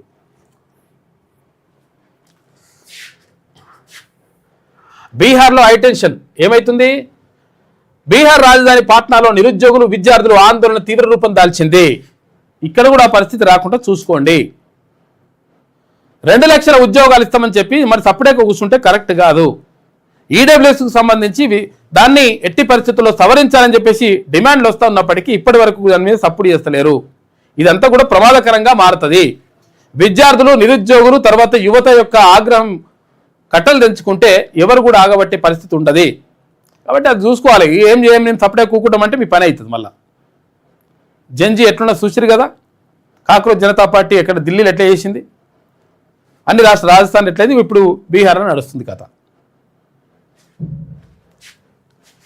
ప్రభుత్వ పరీక్షల నిర్వహణలో పారదర్శకతతో పాటు పలు డిమాండ్లపై 9 రోజులుగా నిరసన చేస్తున్న యువత సీఎం ఆవాస్ ఘెరావ్ మార్చిలో భాగంగా మంగళవారం సీఎం సామ్రాట్ చౌదరి నివాసాన్ని ముట్టడించేందుకు ప్రయత్నం చేసిండ్రు విద్యార్థులు, నిరుద్యోగులు, అక్కడ ఉన్నటువంటి యువత. పెద్ద దారుణంగా అయిపోయింది పరిస్థితి. అటువంటి పరిస్థితి తెచ్చుకోవద్దు. ఇరాన్లో ఆర్థిక సంక్షోభం అని చెప్పేసి ట్రంప్ అంటుండు. ఇరాన్లో ఆర్థిక సంక్షోభం మీరు ఎట్లా చెప్తారు? ఇరాన్ వాళ్ళు చెప్పాలి. ఇరాన్ ఊహకందని విధంగా ఆర్థికంగా నష్టపోయిందని అమెరికా అధ్యక్షుడు ట్రంప్ అన్నారు. అసలు యాక్చువల్గా అమెరికా నష్టపోయిందని చెప్పేసి చాలామంది అంటున్నారు. ఎందుకంటే ఉట్టినే బాంబులు వేసుకుంటూ పోతే బాంబులను అయిపోయినట్టు ఇవి మిసైల్ కొన్ని అంటే మస్తుగా ఉండొచ్చు, కాకపోతే అంటే ఉట్టిగానే కదా, వేస్ట్ కదా. సైన్యంలోని పెద్ద విభాగాలకు వేతనాలు కూడా ఇవ్వలేకపోతుందని తెలిపారు. ఆందోళనకారులను ప్రభుత్వం ఊచకోతకు వస్తుందని ఆరోపించిందట ట్రంప్. ఇక ట్యాక్సీ టికెట్ రేట్లు పెంపు చూసుకో. ఇక సినిమా టికెట్ రేట్లు పెంచుతందుకు మంచిగా ముందుకు వచ్చారు. ఎందుకంటే ఈ మంత్రి గారికో లేకపోతే అక్కడ ఉన్నటువంటి అధికారులకో ఆమ్యామ్యాలు అందుతాయనేటువంటి ఆరోపణ ఉన్నది. ఇన్ని కోట్లు తీసుకుంటే పెంచుకొని ఇష్టం ఉన్నటువంటి పెంచుకుంటే ఎవరి మీద పడుతుంది? ఇక సూస్టోల మీద పడుతుంది, తాగటోల మీద పడుతుంది, తాళ్ళపన్ను అన్నట్టు సూస్టోల మీద పడుతుంది కదా. పెంచుకో అంటున్నట్టు, పెంచుకో, ఇష్టం వచ్చినట్టుగా ఏది రేట్లు దంచుకో, నేను మాత్రం సల్లా కూర్చుంటా అని చెప్తుందన్నట. రాష్ట్రంలో టాక్సీస్ మూవీ టికెట్ ధరలను పెంచుతూ ప్రభుత్వం ఉత్తర్వులు జారీ చేసింది. చూసుకో, ప్రభుత్వానికి ఎంత అది ఉన్నది. బుధవారం నుంచి వచ్చే నెల 4వ తేదీ వరకు పెరిగిన ధరలు అమల్లో ఉంటాయట. ఇక సింగిల్ స్క్రీన్లో 50 రూపాయలు, మల్టీప్లెక్స్లో 100 రూపాయలు, స్పెషల్ థియేటర్లో 100 రూపాయలు. ఇవి పెంచిన 100 రూపాయలు ఎక్కువ. ఇవి 100 రూపాయల టికెట్ కాదు. ఇది 300 ఉంటే 400 అయితే, 400 ఉంటే 500 అవుతుంది అట్లా లెక్క. ఇది నడుస్తుంది ఇక్కడ. ఇది వెలుగులో ఉన్నటువంటి ప్రధాన కథనాలు. అయితే ఒకసారి విజయక్రాంతి చూద్దాం. ఉమ్మెత్తకాయలు అమ్మబడును. అగో ఆన్లైన్లో విక్రయానికి పెట్టిన అమెజాన్, స్విగ్గీ, ఇన్స్టామార్ట్ అంట బిగ్ బాస్కెట్. ఇది చాలా డేంజర్ అసలు. యాక్చువల్గా అవి ప్రాణాలకు కూడా ప్రమాదకరం. అవి మరి ఎందుకు అట్లా చేస్తున్నారో అర్థమవుతలేదు. కానీ వాటి లైసెన్సులు నిలిపివేసిన కర్ణాటక ఆహార ఔషధ భద్రతా విభాగం విత్తనాలు, కాయలు విషపూరితమైనవి కావడంతో చర్యలు తీసుకుంటున్నట్టు. అవి డేంజర్, అవి ప్రాణాలకు. ఉమ్మెత్తు పుష్పం గురించి మనం అప్పుడు జీవశాస్త్రంలో చదువుకుంటాం, అప్పుడు బయాలజీలో చిన్నగా ఉన్నప్పుడు స్కూల్లో, అంతే కదా. అది తీసుకొచ్చి చూపిస్తుండే ఎట్లుంటుంది పువ్వు అని. లొటపీస్ పువ్వు లెక్క ఉంటుంది అది అట్లా. ఇక వేటు వేయండి. కొండా సురేఖ ప్రణాళిక సంఘం ఉపాధ్యక్షుడు చిన్నారెడ్డిపై చర్యలకు క్రమశిక్షణ కమిటీ సిఫార్సు చేసిందట. ఇద్దరిని పదవుల నుంచి తప్పించాలని సూచన పీసీసీకి అధ్యక్షుడికి నివేదిక ఇచ్చింది. నివేదిక సీల్డ్ కవర్లు ఇస్తే మరి బయటకి ఎట్లా వచ్చింది అనేటువంటిది మళ్ళీ డౌట్. విస్తరణకు వేలాయ్ అని చెప్పేసి ఒక విజయక్రాంతి ప్రత్యేక కథనం రాసింది. ఏమైతుంది, మంత్రివర్గ విస్తరణ జరుగుతుందనేటువంటిది కథనం రాసింది. అది వాస్తవం కాదు, అంటే జరగవచ్చు జరగకపోవచ్చు, ఇట్లా ఆశ్చర్యార్థకం పెట్టింది. కాబట్టి ఎవరికి ఇక్కడ స్పీకర్ గడ్డం ప్రసాద్ కుమార్ని స్పీకర్గా తీసి ఆయనకు మంత్రి పదవి ఇవ్వచ్చు అనేటువంటిది ఒకటి. ఒక సీనియర్ మంత్రిగా ఉన్నటువంటి ఆయనకు స్పీకర్ పదవిని ఇచ్చేటువంటి అవకాశం ఉందనేటువంటిది ఒకటి. తర్వాత మునుగోడు ఎమ్మెల్యేగా ఉన్నటువంటి రాజగోపాల్ రెడ్డికి కూడా మంత్రి పదవి రావచ్చు అనేటువంటిది ఇంకొక కథ. ఇక్కడ ఆది శ్రీనివాస్, ఎందుకంటే ఒకవేళ కొండా సురేఖను తీసేస్తే కొండా సురేఖ 2 సామాజిక వర్గాలకు చెందినటువంటి పరిస్థితి ఉన్నది. ఎందుకంటే భర్త మున్నూరు కాపు సామాజిక వర్గం, తర్వాత ఆమె ఏది పద్మశాలి సామాజిక వర్గం. కాబట్టి 2 సామాజిక వర్గాలకు కూడా ప్రాధాన్యం కల్పించాలంటే ఇక్కడ మున్నూరు కాపు సామాజిక వర్గం నుంచి ఆది శ్రీనివాస్కు మంత్రి పదవి దక్కేటువంటి అవకాశం ఉంది అని చెప్పేసి ఒక ప్రత్యేక కథనం వేసింది విజయక్రాంతి దినపత్రిక. త్వరలోనే 2 బెర్తులు భర్తీ. క్యాబినెట్లోకి ఎమ్మెల్యే కోమటిరెడ్డి, స్పీకర్ ప్రసాద్ కుమార్కు చోటట. స్పీకర్ పదవి సీనియర్ మంత్రికి ఇస్తారట. కొందరు మంత్రుల శాఖల్లోనూ మార్పులు. పార్టీకి మంత్రి కోమటిరెడ్డి సేవలు. ఇక మంత్రి కొండా సురేఖపై వేటు పడితే బీసీ సామాజిక వర్గానికే చోటు అని చెప్పేసి ఆది శ్రీనివాస్కి ఇచ్చే అవకాశం ఉందని ఒక కథనం వేసింది. త్వరగా టెండర్లు మూసీ ఫేజ్ 2పై అధికారులకు సీఎం ఆదేశాలు జారీ చేసినట. ప్రాజెక్టు భూసేకరణ వేగవంతం చేయాలి, ఓంకారేశ్వర స్వామి ఆలయ నిర్మాణ పనులను తక్షణం చేపట్టాలి. సమీక్షలో రేవంత్ రెడ్డి మాట్లాడాడు. అర్ధరహిత వ్యాఖ్యలు. అమెరికా పర్యటనపై సీఎం రేవంత్ రెడ్డి స్పష్టమైన వివరణ ఇవ్వలేదు. రాజకీయాలు ఆపాదించడం సరికాదు. భారత్ వ్యతిరేకి మామ్దానితో భేటీ ఎందుకు? 2005లో మోడీ పర్యటనను కాంగ్రెస్ ప్రభుత్వం అడ్డుకుందని చెప్పేసి కిషన్ రెడ్డి అంటున్నాడు. ఎవరిది ఏందో కథ అర్థం కాదు. ఇక సర్కార్పై సమరమే. 15,000 కోట్ల రూపాయల ఫీజు బకాయిలు విడుదల చేసి విద్యార్థులకు న్యాయం చేయకుంటే సచివాలయం ముట్టడి. బీజేపీ రాష్ట్ర చీఫ్ రామచంద్రరావు అంటున్నాడు. అస్వస్థత, వైద్యుల సూచన మేరకు దీక్ష విరమణ. యువతను రెచ్చగొడుతున్న రాహుల్ అని చెప్పేసి ఎంపీ లక్ష్మణ్ అంటున్నాడు. యాక్చువల్గా 48 గంటలు అనుకున్నారు, కాకపోతే 48 గంటలు కాకముందుకే దీక్ష విరమించారు. ఏది ఏమైనప్పటికీ ఫీజు బకాయిలు, ఫీజు రియంబర్స్మెంట్ కానీ విద్యార్థులకు చెల్లించాల్సినటువంటి ఫీజు బకాయిల్ని వెంటనే రిలీజ్ చేయాలి అని చెప్పేసి డిమాండ్ ఉన్నది. నిజంగా కూడా విద్యార్థుల నుంచి పూర్తి మద్దతు ఉంటుంది ఇటువంటి వాటికి. నిన్న దీక్ష విరమించిండు రామచంద్రరావు, భారతీయ జనతా పార్టీ రాష్ట్ర అధ్యక్షుడు.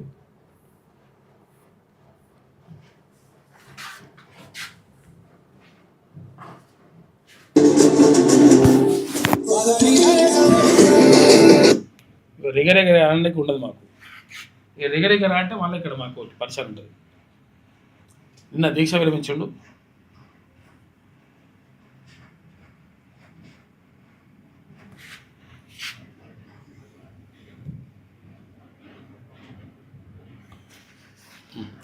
స్లో ఉన్నట్టుంది.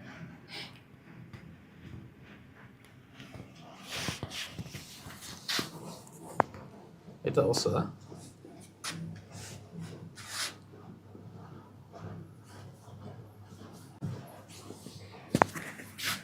మందం తోలున ముఖ్యమంత్రిగా తోలు మందం ఉంది. ఆ మందం తోలున ముఖ్యమంత్రి మెడలు వంచాలంటే తప్పకుండా ఒక గొప్ప ఆందోళన చేయాలనే సంకల్పంతో ఈ కార్యక్రమాన్ని తీసుకున్నాం. ఈ కార్యక్రమం ఇది ఆరంభం మాత్రమే. సమస్య పరిష్కారం అయ్యేంత వరకు రేవంత్ రెడ్డి మెడలు వంచైనా ఫీజు రియంబర్స్మెంట్కి సంబంధించి, ఫీజు బకాయిల చెల్లింపుకు సంబంధించి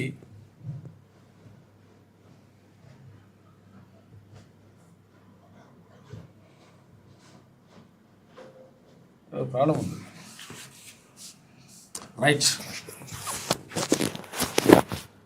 ఇగో 12 మంది నకిలీ వైద్యుల్ని అరెస్ట్ చేసిరట.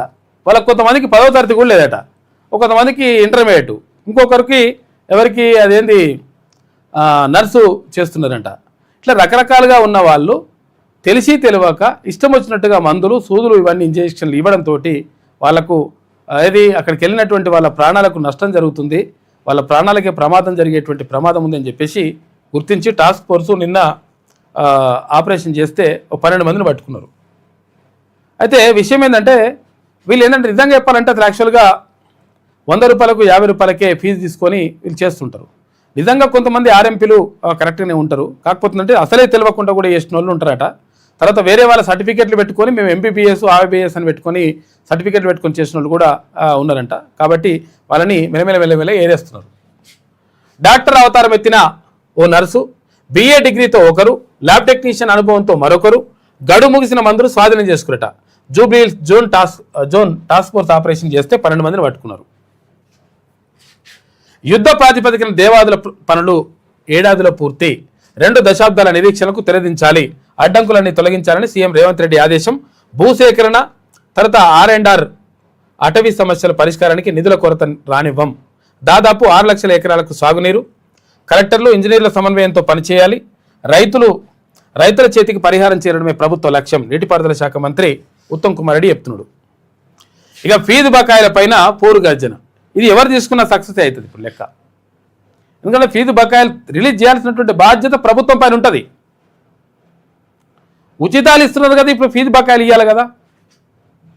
అక్కడేమో రైతులకేమో పరిహారం ఇయ్యారు, ఇక్కడేమో ఫీజు బకాయిలు విడుదల ఇయ్యారు. ఏంది ఇది కథ ఏందని చెప్పేసి హైకోర్టే అడుగుతున్నది. పాలమూరులో భారీ ర్యాలీ, 5,000 మందితో student March. MLA camp office ఎదుట ధర్నా చేసిండ్రు. 12,000 కోట్ల రూపాయలు తక్షణమే విడుదల చేయాలి, సర్కార్ స్పందించకపోతే రాష్ట్ర వ్యాప్త ఉద్యమం అని చెప్పేసి ఏబీవీపీ నాయకులు హెచ్చరించారు. సెప్టెంబర్ 7 డెడ్ లైన్, అప్పట్లోగా 22A నుంచి పేదల భూములు తొలగించాలి, పరిష్కరించకపోతే లక్షల మందితో అసెంబ్లీ ముట్టడి చేస్తామని చెప్పేసి హరీష్ రావు అంటున్నాడు. పేదల ఆస్తులపై కన్నేస్తే ప్రజలే ప్రభుత్వాన్ని నిషేధిస్తారు. కుత్బుల్లాపూర్లో 22A బాధితుల సమావేశంలో మాజీ మంత్రి హరీష్ రావు మాట్లాడాడు.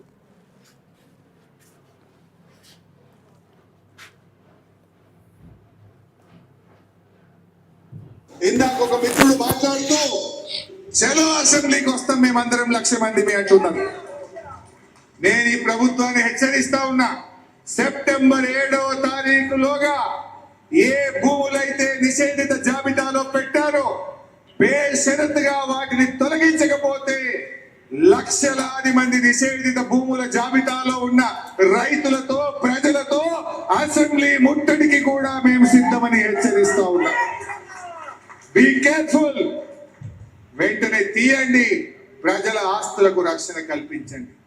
ఎట్లా అసెంబ్లీ జరుగుతుందో లోపల కొట్లాడటం, బయట బీఆర్ఎస్ కార్యకర్తలు ఉద్యమకారులు ఈ ప్రజల పక్షాన బయట కూడా పోరాటం బిడ్డ అని చెప్పి ఈ ప్రభుత్వాన్ని హెచ్చరిస్తా ఉన్నా. ఇది 22A జాబితా నుంచి తీయకపోతే 100% అక్కడ కొట్లాడతాం ఇక్కడ కొట్లాడతాం అని చెప్పేసి హరీష్ రావు చెప్తున్నాడు. ఇక చేదెక్కిన చక్కెర, సర్కార్ నిద్రమత్తు, తగ్గిపోతున్న చక్కెర ఉత్పత్తులు అని చెప్పేసి రేట్లు పెరుగుతూ ఉన్నాయి. మరి ఇథనాల్తోటి కూడా పెరుగుతున్నాయి అనేది మళ్ళీ ఇంకో ఆరోపణ.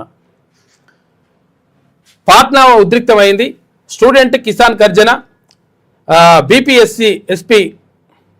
బీపీఎస్సీ అక్రమాలపై విద్యార్థుల కన్నెర్ర. ఏది ఇప్పుడు మన టీజీపీఎస్సీ ఉంటుంది కదా, అక్కడ బీసీఎస్సీ ఉందట, బీపీఎస్సీ ఇది మొత్తం మీద అక్రమాలు జరిగినాయి. అంటే అక్కడ కూడా ఇక్కడ గ్రూప్ 1 గ్రూప్ 2 ఇట్లా ఉంటాయి కదా, ఉద్యోగాలు ఉంటాయి కదా, ఉద్యోగాలకు సంబంధించినటువంటి దాంట్లో అక్రమాలు జరిగినాయి అని చెప్పేసి అక్కడ ఆరోపణ ఉన్నది. ఈ నేపథ్యంలో విద్యార్థులు నిరుద్యోగులు వచ్చేసిండ్రు. అక్కడ పాటలీపుత్ర టౌన్షిప్కు సర్కార్ భూసేకరణపై రైతులు ఆగ్రహం వ్యక్తం చేసి ఇక్కడ రైతులు, తర్వాత అక్కడ విద్యార్థులు వచ్చారు. ఇక వాళ్ళిద్దరు వస్తే ఇక ఎవరు ఆపడం కూడా ఎవరితనం కాదు, అట్లుంటుంది లెక్క. శనార్థి తెలంగాణ చూద్దాం. అర్హత లేదు అయినా వైద్యం, 11 మంది నకిలీ వైద్యుల్ని అరెస్ట్ చేసిండ్రు. జూబ్లీహిల్స్, సికింద్రాబాద్ జోన్లలో టాస్క్ ఫోర్స్ పోలీసులు ప్రత్యేక ఆపరేషన్ చేస్తే దొరికినట వీళ్ళు. నకిలీకి కేర్ ఆఫ్ హైదరాబాద్, ఫేక్ వస్తువుల అమ్మకాల్లో టాప్లో ఉందంట హైదరాబాద్. చూసుకోరిగా బ్రాండ్స్ ఉంటాయి, ఆ బ్రాండ్స్ పేరుతోటి నకిలీ బ్రాండ్లు కూడా తీసుకొచ్చిండ్రు. ఈ 2 నెంబర్ మాల్ అంటారు, 2 నెంబర్ మాల్ అంటారు.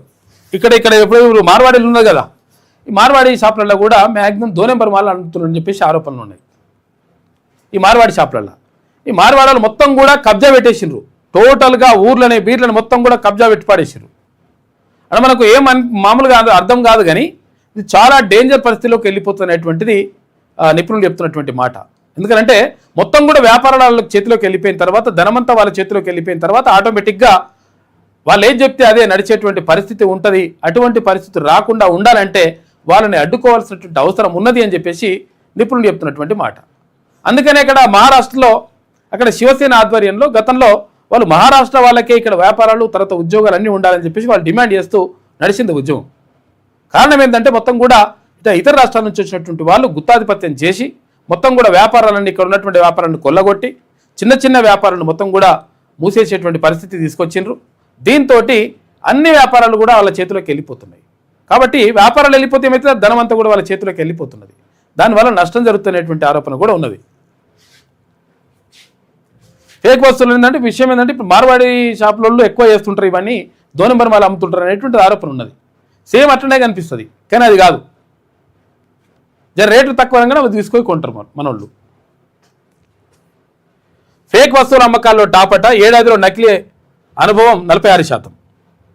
ఇక్కడ లైఫ్ టైం ఫేక్ ఎక్స్పీరియన్స్లో 91% అంట.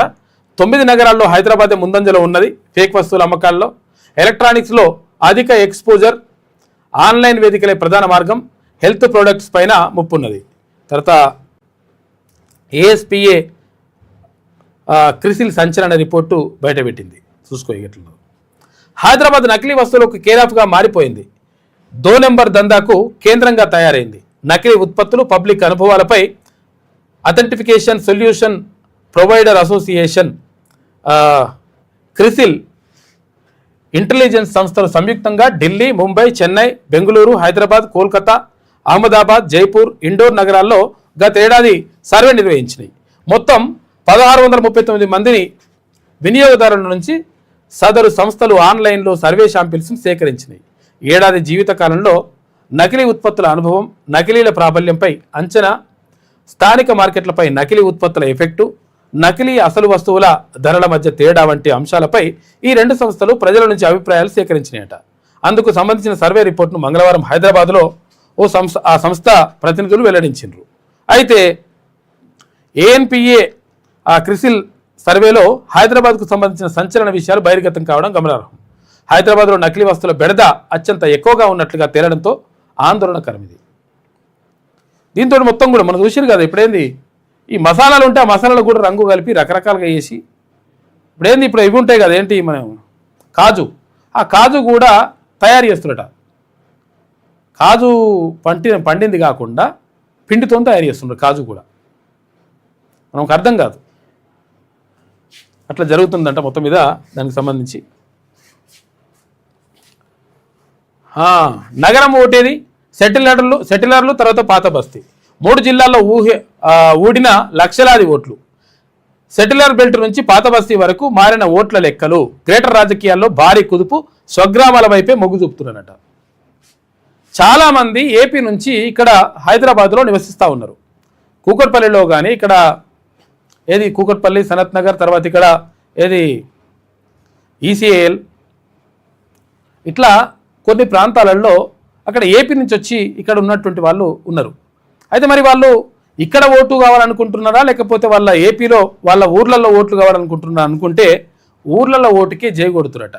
ఎందుకనంటే ఊర్లలో ఓటు ఉంటేనే కొంచెం విలువ ఉంటుంది అని చెప్పేసి అనుకుంటున్నారు. కాబట్టి రెండు ఓట్లు ఉన్న వాళ్ళు మొత్తం మీద ఇక్కడ ఓటు వదులుకుంటున్నారు. దేంతో సర్ తోటి SIR తోటి ఓటర్ ప్రక్షాళన జరుగుతూ ఉంటే అప్పుడు ఇక్కడ వదులుకుంటున్నారు. ఇక్కడ ఇదొక కథ అయితే, తర్వాత ఇక్కడ పాత బస్తీకి సంబంధించి పాత బస్తీలో కూడా ఓట్ల ఏరివేత కార్యక్రమం జరుగుతూ ఉంది. అందులో భాగంగా సర్లో భాగంగా ఇదంతా కూడా చేస్తూ ఉంటే పాత బస్తీలో కూడా భారీ స్థాయిలో ఓట్లు తొలగింపునకు గురవుతున్నాయంట. ఎందుకంటే సరైనటువంటి పత్రాలు, సరైనటువంటి ఆధారాలు ఇవన్నీ కూడా చూపకుండా ఉన్నటువంటి వాళ్ళకు అవి తొలగిస్తున్నారు. దీంతో పాత బస్తీలో కానీ తర్వాత హైదరాబాద్ సిటీలో ఉన్నటువంటి సెటిలర్ల ఓట్లు కానీ తగ్గుతున్నాయంట. సెటిలర్ల ఓట్లే కాదు, తెలంగాణలో ఉన్నటువంటి ఊర్లలో నుంచి వచ్చి సిటీలో స్థిరపడి ఉన్న వాళ్ళ ఓట్లు కూడా తగ్గుతున్నాయి. ఎందుకంటే వాళ్ళు ఊర్లో ఓటు వేయడానికి ఇష్టపడుతున్నట్టు చాలామంది. దాంతో 2 ఓట్లు ఉన్న వాళ్ళు ఒక ఓటు వదులుకుంటున్నారు, అది సిటీలో ఓటు వదులుకుంటున్నారట. దానివల్ల ఓట్లు తగ్గుతున్నాయి అనేటువంటి ఒక కథనం కనిపిస్తూ ఉంది. 3 జిల్లాల్లో ఊడిన లక్షలాది ఓట్లు. సెటిలర్ బెల్ట్ నుంచి పాత బస్తీ వరకు మారిన ఓట్ల లెక్కలు.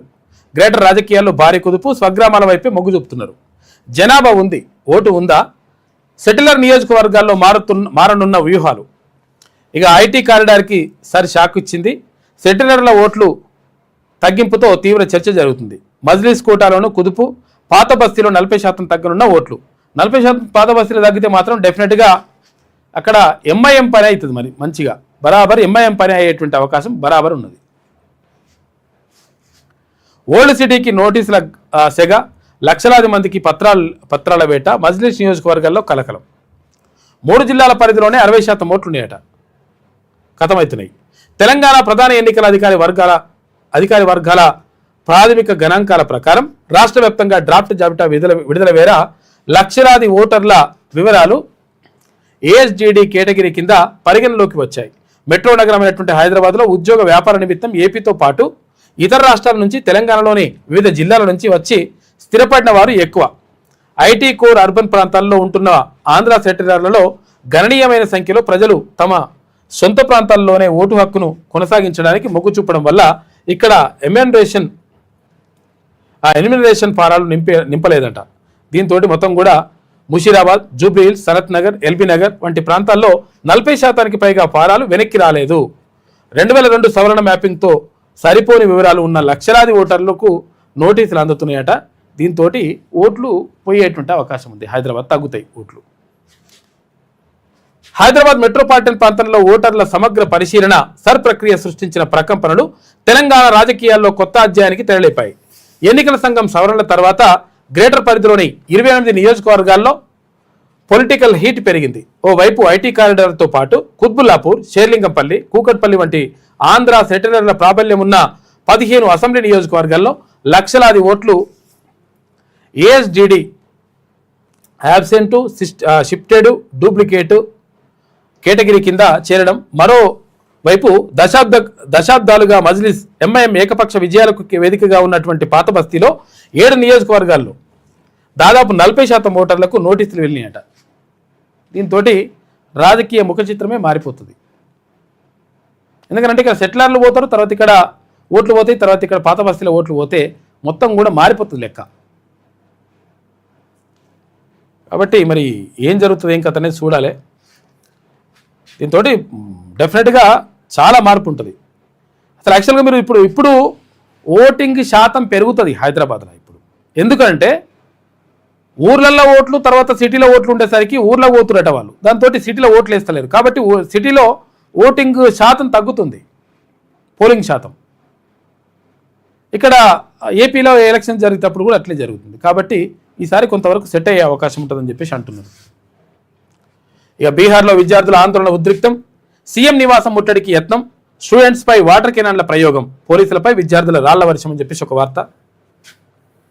తప్పుల తడక, స్మార్ట్ రేషన్ కార్డుల్లో తీవ్ర నిర్లక్ష్యమట, అధికారుల అనాలోచిత ముద్రణ, స్మార్ట్ కార్డుల్లో ఊర్ల పేర్లు, పిన్ కోడ్లు గందరగోళం ఉన్నాయట.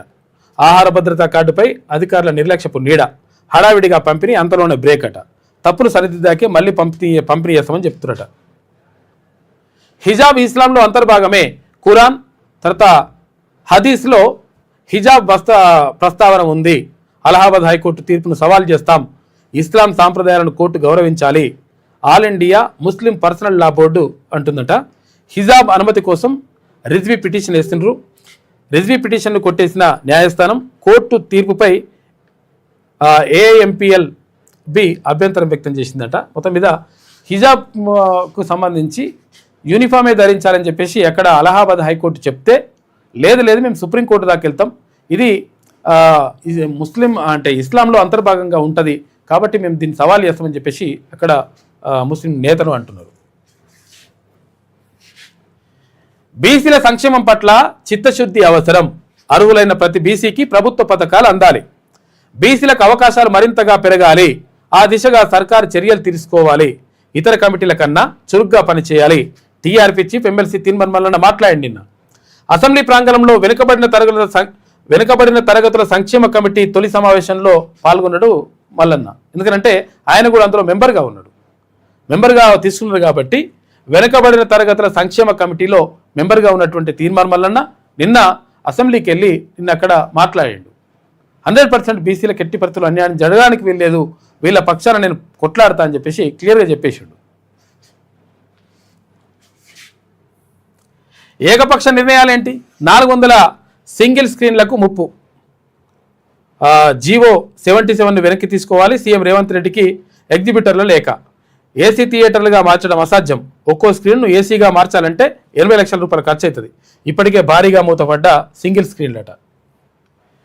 Global embassy MBA local job, 50 లక్షల రుణం, 65,000 ఈఎంఐ, 85 మందితో 7గురికే ప్లేస్మెంట్ వస్తుందట, వార్షిక ఆదాయం 4 నుంచి 5 లక్షలే.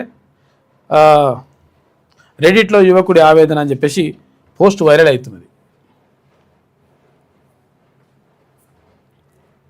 ఇది ఇట్లుంటే బీహార్లో విద్యార్థుల ఆందోళన ఉద్రిక్తంగా మారింది. ఏకపక్ష నిర్ణయాలు ఏందని చెప్పేసి అడుగుతున్నారు. తెలంగాణ రాజ్యాధికార పార్టీలో చేరికల పరంపర కొనసాగుతూ ఉంది. అన్ని జిల్లాల నుంచి రోజు చేరికలు జరుగుతూ ఉన్నాయి. బీసీలకు రాజ్యాధికారం దక్కడమే ప్రధాన లక్ష్యం, కండువా కప్పి పార్టీలోకి ఆహ్వానించిన ఎమ్మెల్సీ తీన్మార్ మల్లన్న. సంగారెడ్డి జిల్లా ఆందోళన నియోజకవర్గం నుంచి పలువురు యువకులు తెలంగాణ రాజ్యాధికార పార్టీలో చేరారు. పార్టీ సిద్ధాంతాలు, బీసీల రాజ్యాధికార లక్ష్యాలు పార్టీ అధినేత ఎమ్మెల్సీ తీన్మార్ మల్లన్న నాయకత్వానికి ఆకర్షితులైన వారు పార్టీలో చేరినట్లు తెలిపారు. పార్టీలో చేరిన వారు రంగంపేట బీరయ్య, మధు, మహేష్, నరేష్, ప్రవీణ్, వినయ్ తదితరులు ఉన్నారు. ఈ సందర్భంగా పార్టీ అధినేత ఎమ్మెల్సీ తీన్మార్ మల్లన్న వారికి పార్టీ కండువా కప్పి పార్టీలోకి ఆహ్వానించారు.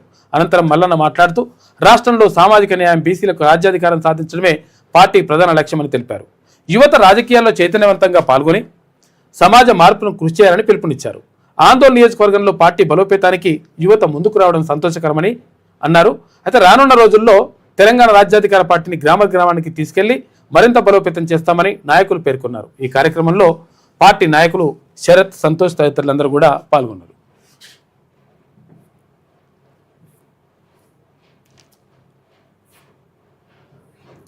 రేవంత్ రెడ్డికి కాంగ్రెస్ హైకమాండ్ షాక్ ఇచ్చిందని చెప్పేసి ఒక వార్త కనిపిస్తూ ఉంది. ఏఐసివిసి నుంచి షోకాజ్ నోటీసులట. రాహుల్ గాంధీ ప్రోగ్రాంకు హ్యాండ్ ఇవ్వడంపై సీరియస్, 72 గంటల్లో వివరణ ఇవ్వాలని ఆదేశమట. లేకపోతే క్రమశిక్షణ చర్యలు తప్పవని చెప్పిరట.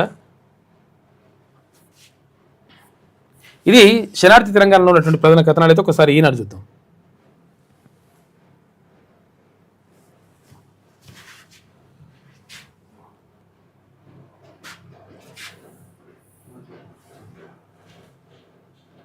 రైట్,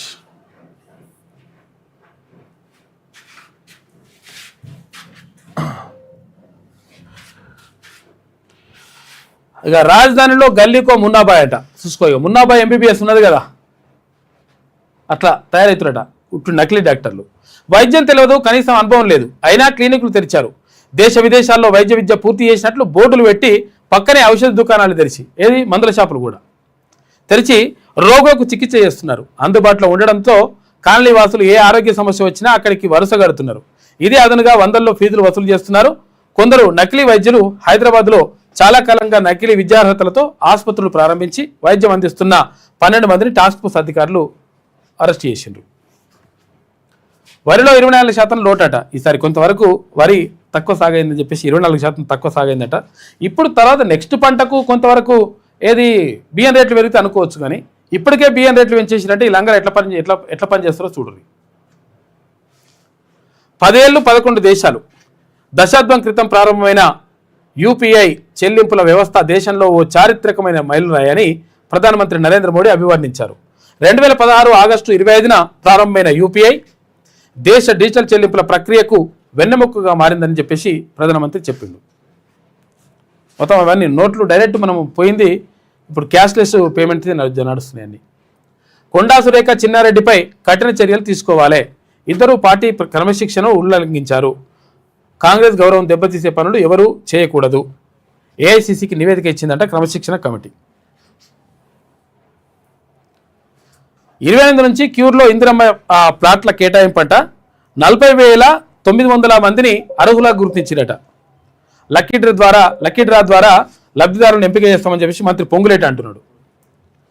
పాకిస్తాన్ అనుకూల వ్యక్తులను కలిసేందుకు సీఎం ప్రయత్నం చేసిండు. అందుకనే రేవంత్ రెడ్డి అమెరికా పర్యటన అనుమతులు రాలేదని చెప్పేసి కేంద్ర మంత్రి కిషన్ రెడ్డి అంటున్నాడు. అక్రమ నిర్మాణాల కట్టడికి ట్రిబ్యునల్ ఎప్పుడో. 10 ఏళ్లుగా జరగని చైర్పర్సన్ సభ్యుల నియామకం. మరో పక్క జోరుగా అడ్డగోలు నిర్మాణాలు.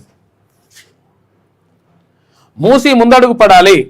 నాగోల్ గౌరెలి మధ్య మాస్టర్ ప్లాన్ సిద్ధం చేయండి. పునరుజ్జీవ పనుల సమీక్షలో సీఎం రేవంత్ రెడ్డి మాట్లాడాడు. ఇక హెర్నిటాకు అత్యధిక ధర. ముగిసిన WAPL వేలం అని చెప్పేసి ఒక వార్త కనిపిస్తూ ఉంది. ఆంధ్ర క్రికెట్ సంఘం మహిళల ప్రీమియర్ లీగ్ ఆల్రౌండ్ హెర్నిటా పెరీనా ఖరీదైన క్రికెటర్గా నిలిచింది. 4,30,000 రూపాయలకు గోదావరి గోల్డెన్ ఈగల్స్ జట్టు ఆమెను కొనుగోలు చేసిందంట. ఇక్కడ ఏపీలో నడుస్తున్నాయి మహిళల క్రికెట్ టోర్నమెంట్కి సంబంధించి. అక్రమ నిర్మాణాల కట్టడికి ట్రిబ్యునల్ ఎప్పుడో. 10 ఏళ్లుగా జరగని చైర్పర్సన్ సభ్యుల నియామకం. మరో పక్క జోరుగా అడ్డగోలుగా నిర్మాణాలు జరుగుతున్నాయి. మరి ఏం చేస్తారో ఏం కథనే తెలియదు. ఎందుకంటే ఇప్పుడు సిటీ ప్లానర్లు ఉంటారు. సిటీ ప్లానర్లు మొత్తం అంతా కూడా నడుస్తూ ఉంటుంది. అంత అక్రమానికి మొత్తం కూడా సక్రమం చేసి పైసలు తీసుకుంటారు చాలామంది. అందరిని కాదు కానీ చాలామంది. మళ్ళీ ఏమైనా ఉంటే మనం పోతే రూల్స్ అండ్ రెగ్యులేషన్స్ మాట్లాడతాం. ఫీజుల బకాయిల్ని చెల్లించేదాకా ప్రభుత్వాన్ని వదలం. భాజపా రాష్ట్ర అధ్యక్షుడు ఎన్ రామచంద్రరావు. ముగిసిన 48 గంటల నిరాహార దీక్ష. ఇక మిసైల్ సాంకేతికత ప్రైవేటుకు DRDO నుంచి బదిలీ ఆమోదించిన రక్షణ మంత్రి రాజ్నాథ్ సింగ్. HIV నివారణ ఇంజెక్షన్ దేశీయంగా తయారు చేస్తున్నారట. HIVని కూడా నివారించేటువంటి అది. డాక్టర్ రెడ్డిస్ తర్వాత ఎంక్యూర్కు క్లినికల్ పరీక్షల నుంచి మినహాయింపులు ఇచ్చిండ్రు. CDSCO నిర్ణయించింది. మంచి పని ఒక రకంగా. గాజా విధ్వంసపు జాగా అని చెప్పేసి ఒక ప్రత్యేక కథనం కనిపిస్తూ ఉంది. ఇజ్రాయెల్ దాడుల కారణంగా ఇజ్రాయెల్ గాజా సరిహద్దున గాజా స్ట్రిప్లోనే నేలమట్టమైనటువంటి భవన శిథిలాలు ఇవి. 2023 అక్టోబర్ 7న హమాస్ ఉగ్రవాదులు ఇజ్రాయెల్పై మెరుపుదాడి చేసి పలువురు పౌరులను హతమార్చి మరికొందరిని బందీలుగా చేసుకున్నారు. దీంతో హమాస్ అంతమే లక్ష్యంగా గాజాపై ఇజ్రాయెల్ సుదీర్ఘంగా వైమానిక దాడులకు పాల్పడింది. ఈ కారణంగా అనేక మంది మృత్యువాత పడ్డారు. వందల కొద్దీ ఇల్లు నేలకూలిపోయింది. ప్రస్తుతం దాడులు నిలిచిపోయినప్పటికీ జరిగిన విధ్వంసానికి మౌన ప్రతీకలుగా అక్కడి శిథిలాలు ఇలా కనిపిస్తున్నాయట. ఇది ఇరాన్ ఇజ్రాయెల్ యుద్ధం దీంతో జరిగింది. అసలు యాక్చువల్గా దీంతో స్టార్ట్ అయింది. ఇట్లా ఇది ఈనాడులో ఉన్నటువంటి ప్రధాన కథనాలతో ఒకసారి ఆంధ్రజ్యోతి చూద్దాం. కేంద్రం ఇచ్చేలా లేదు, మనమే ఇద్దాం. ఇందిరమ్మ ఇళ్ల బకాయిలపై రాష్ట్ర సర్కార్ నిర్ణయం తీసుకుందట. చివరి దశ బిల్లులకు మోక్షం. 185 కోట్ల రూపాయల నిధుల విడుదల. 18,500 మందికి లబ్ధి అట. రేపు ఖాతాల్లో జమగానున్న సొమ్ము. ఏమైతుంది, కేంద్రం ఇస్తామని చెప్పి షాగిరట. ఏంది ఇందిరమ్మ ఇళ్లకు పైసలు, ఏది 4 విడతలు ఇచ్చిండ్రు, ఇంకొక విడత కొంతమందికి ₹1,00,000 ఆగిపోయినాయి. చాలామందికి ఎందుకు ఆగిపోయినాయి, ఏం కథ, ఎందుకు ఇస్తలేరని చెప్పేసి అడుగుతున్నారు అధికారులని. కాకపోతే అంటే ప్రభుత్వం రిలీజ్ చేస్తలేదు. ఎందుకు రిలీజ్ చేస్తలేరంటే కేంద్ర ప్రభుత్వం ఇస్తామని చెప్పేసి అనుకున్నారట. కేంద్రం ఇవ్వకున్నాం ఏమైనా ఇస్తామని చెప్పేసి రిలీజ్ చేసినట్ట. దీంతో ఇప్పుడు చివరి ₹1,00,000 కూడా మళ్ళీ జమ అయ్యేటువంటి అవకాశం ఉంటుంది. రేపు వస్తాయట. సురేఖను తప్పించండి, మంత్రివర్గం నుంచి బర్తరఫ్ చేయండి, చిన్నారెడ్డిని పదవి నుంచి తొలగించండి అని చెప్పేసి నివేదిక ఇచ్చినట క్రమశిక్షణ కమిటీ. 22A రాద్ధాంతం వెనుక కుట్ర, ప్రతిపక్షాల గొడవ ప్రజల కోసం కాదు. కబ్జా భూములను 22A నుంచి తప్పించేందుకు కొందరు నేతలు కుట్ర కావచ్చు. అన్ని జిల్లాల నుంచి 22A జాబితాలు తెప్పించండి. మనం ఎన్ని ఎకరాలు పెట్టాం, గత పాలకులు ఎన్ని ఎకరాలు పెట్టారో లెక్క తేలుద్దాం. వాళ్ళు పెట్టిరు, వీళ్ళు పెట్టిరు. అధికారులు అప్రమత్తంగా వ్యవహరించాలి. మూసి 2వ దశ పనులకు ఓంకారేశ్వర స్వామి ఆలయ నిర్మాణానికి టెండర్లు పిలవండి. సమీక్షలో సీఎం రేవంత్ రెడ్డి మాట్లాడినట. Jubilee Hills inspector suspension. సురేఖ మాజీ ఓఎస్డీ సుమంత్ కేసులో పక్షపాతం చూపించండి ముత్తు యాదవ్ని సస్పెండ్ చేసిరట. బాధితుడికి న్యాయం చేయడంలో నిర్లక్ష్యం, నిందితుడికి అనుకూలంగా వ్యవహరించినట్లు ఆరోపణలు. కేసు నమోదు, అరెస్టు చేయడంలో జాప్యమంట. విచారణలో వెల్లడి, ముత్తు యాదవ్ పై వేటు పడ్డది. ఏందో కథ మరి. పాట్నా రణరంగం, కరందొక్కిన విద్యార్థులు, నిరుద్యోగులు. టీచర్ నియామక పరీక్షల ప్రక్రియపై నిరసన మొత్తం కూడా రణరంగంగా మారింది. పాట్నా కథం దొక్కిరు. 5 ఆత్మహత్య, శ్రీశైలంలో విషాదం. సత్రంలో ఒకే కుటుంబానికి చెందిన వారి బలమని మరణం. మృతుల్లో 3 అక్కలు, తమ్ముడు, మేనల్లుడు ఉన్నాయట. స్వగ్రామం ఏపీలోని శ్రీ సత్యసాయి జిల్లా బత్తలపల్లి. ఆర్థిక ఇబ్బందులు, అనారోగ్యమే కారణమంట. నిబంధనల ప్రకారం గదిలో 2 రోజులే ఉండాలి. ఎక్కడ, శ్రీశైలంలో సత్రాలలో. అనారోగ్యం పేరిట 4 రోజులుగా అక్కడే ఉంటున్నారట వాళ్ళు.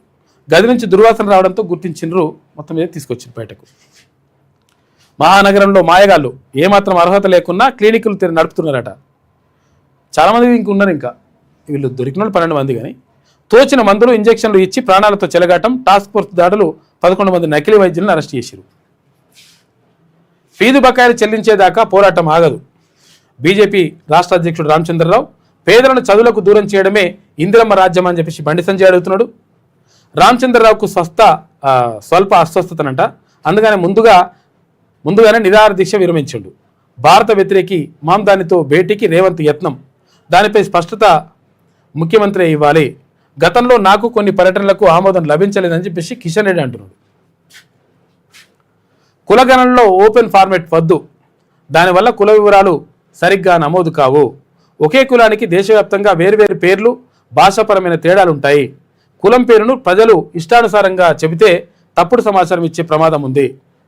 తెలంగాణ, బీహార్ విధానం అనుసరించండి. ప్రస్తుత ప్రశ్నావళిని రద్దు చేయండి. పార్టీలు, నిపుణులు ప్రజల్ని సంప్రదించాక కొత్త ప్రశ్నావళిని రూపొందించండి అని చెప్పేసి మల్లికార్జున ఖర్గే తర్వాత రాహుల్ గాంధీ లేఖ రాసినట్టు ఎవరికి, ప్రధానమంత్రికి. యువతరానికి బాధ్యతలు అప్పగించాలి. నితిన్ గడ్కరీ వ్యాఖ్యలపై రాజకీయ చర్చ. ఆయన తన ట్రస్టు గురించి మాట్లాడారని కేంద్ర మంత్రి కార్యాలయం స్పష్టీకరణ. 2 లక్షల వీసాలు రద్దట. B1, B2 పర్యాటక తర్వాత వ్యాపార వీసాలను రద్దు చేసిన ట్రంప్ సర్కార్. రోజు కథరా ఆయన. ఇది 2016 నుంచి 26 మధ్య కాలంలో వీసాలు పొంది ఆశ్రయం కోరిన వారిపై ప్రభావం పడుతుంది. సామూహిక వీసాల రద్దు అమెరికా చరిత్రలోనే తొలిసారి. 17 అక్రమ నిర్మాణాల కూల్చివేత.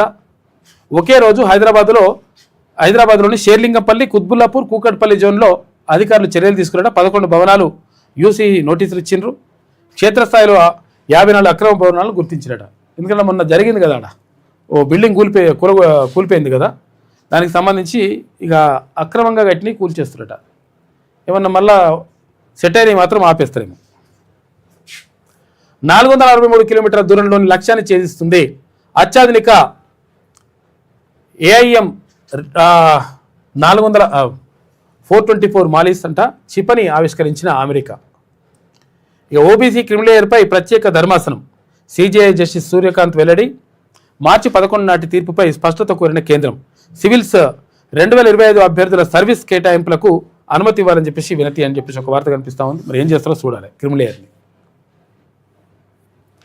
ఇది ఆంధ్రజ్యోతిలో ఉన్నటువంటి ప్రధాన కథనాలతో ఒకసారి నమస్తే తెలంగాణ చూద్దాం. రేపు ఉద్యోగుల మహాధరణ, ఇందిరా పార్క్ వేదికగా భారీ ప్రదర్శన, కలెక్టరేట్ల ఎదుట నిరసనలు, ప్రధాన డిమాండ్ల సాధనకు పోరుబాట పట్టిన ఉద్యోగులని ఒక వార్త ఇచ్చింది నమస్తే తెలంగాణ. ఇక ఫాస్టాగ్ నుంచే ట్రాఫిక్ చలానట, నిర్ణీత గడువులోగా జరిమానా జమ చేసుకునేలా ప్రభుత్వం కసరత్తు చేస్తున్నది. పాలమూరు పనం బనకచెర్లకు ఆమోదం, ఏపీతో ఎంఓఏకు సిద్ధమైన రేవంత్ సర్కార్. బాబు కోసం బాకా తెలంగాణకు డోకా, బాబు కోసం బాకా తెలంగాణకు డోకా. కృష్ణా నీటి వాటాలో నిలువున దగ అని చెప్పేసి ఒక ప్రత్యేక కథనం వేసింది. పోలవరం బనకచెర్ల లింకుకు కాంగ్రెస్ ప్రభుత్వం అంగీకరించిందట. మరి ఇదేం కథనం? సెప్టెంబర్ తొలి వారంలో ఒప్పందంపై సంతకాలకు ఏర్పాట్లు, ఇంజనీర్లను సంప్రదించకుండా సలహాదారుతో ముందుకు. కేంద్ర జలశక్తి శాఖ ఆధ్వర్యంలో ఇప్పటికే సిద్ధమైన దసరాలు, బాబుకు గురుదక్షిణగా సమ్మతి వ్యవహారం అంతా గుట్టుగానే. 1,00,000 కోట్ల రూపాయల ప్రాజెక్టు ప్రారంభంపై తాజాగా ఏపీ సీఎం సంకేతాలని చెప్పేసి ఒక వార్త కనిపిస్తూ ఉంది. గతంలో కేసీఆర్ ఏమో చేపల కూర తినేసి మంచిగా ఉన్నది, రాయలసీమ రతనాల సీమ కావాలనేది వచ్చిండు.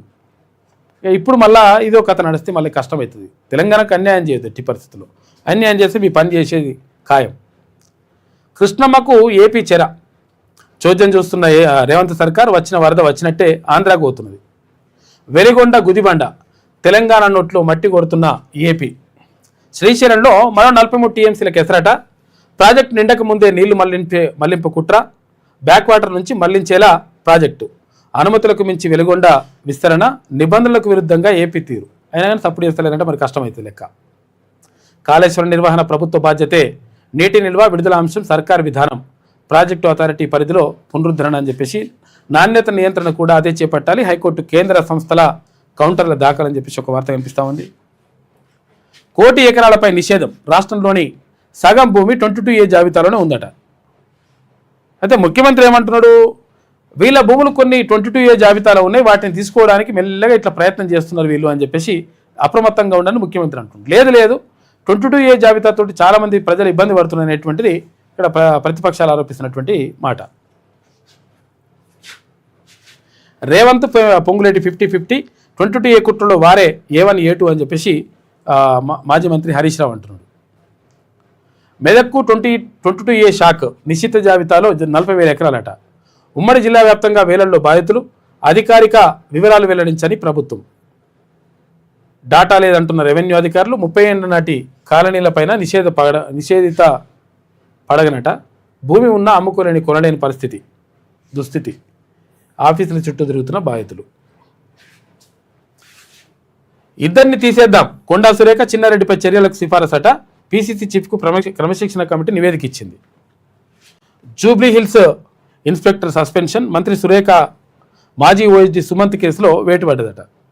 ముఖ్యమంత్రి పేరెత్తని సురేఖ వన మహోత్సవంలో హాట్ టాపిక్గా స్పీచ్ అట. ఆర్టీసీ భూములకు సర్కారు ఎసరు, బస్ భవన్ వద్దనున్న 9.14 ఎకరాలపై కన్నుబడ్డదట. ఇదో కథ. మళ్ళా 100 కోట్ల రూపాయల విలువైన భూమిని ఇందిరమ్మ ఇండ్ల కోసం ఇవ్వాలంటూ ప్రభుత్వం ఒత్తిడి.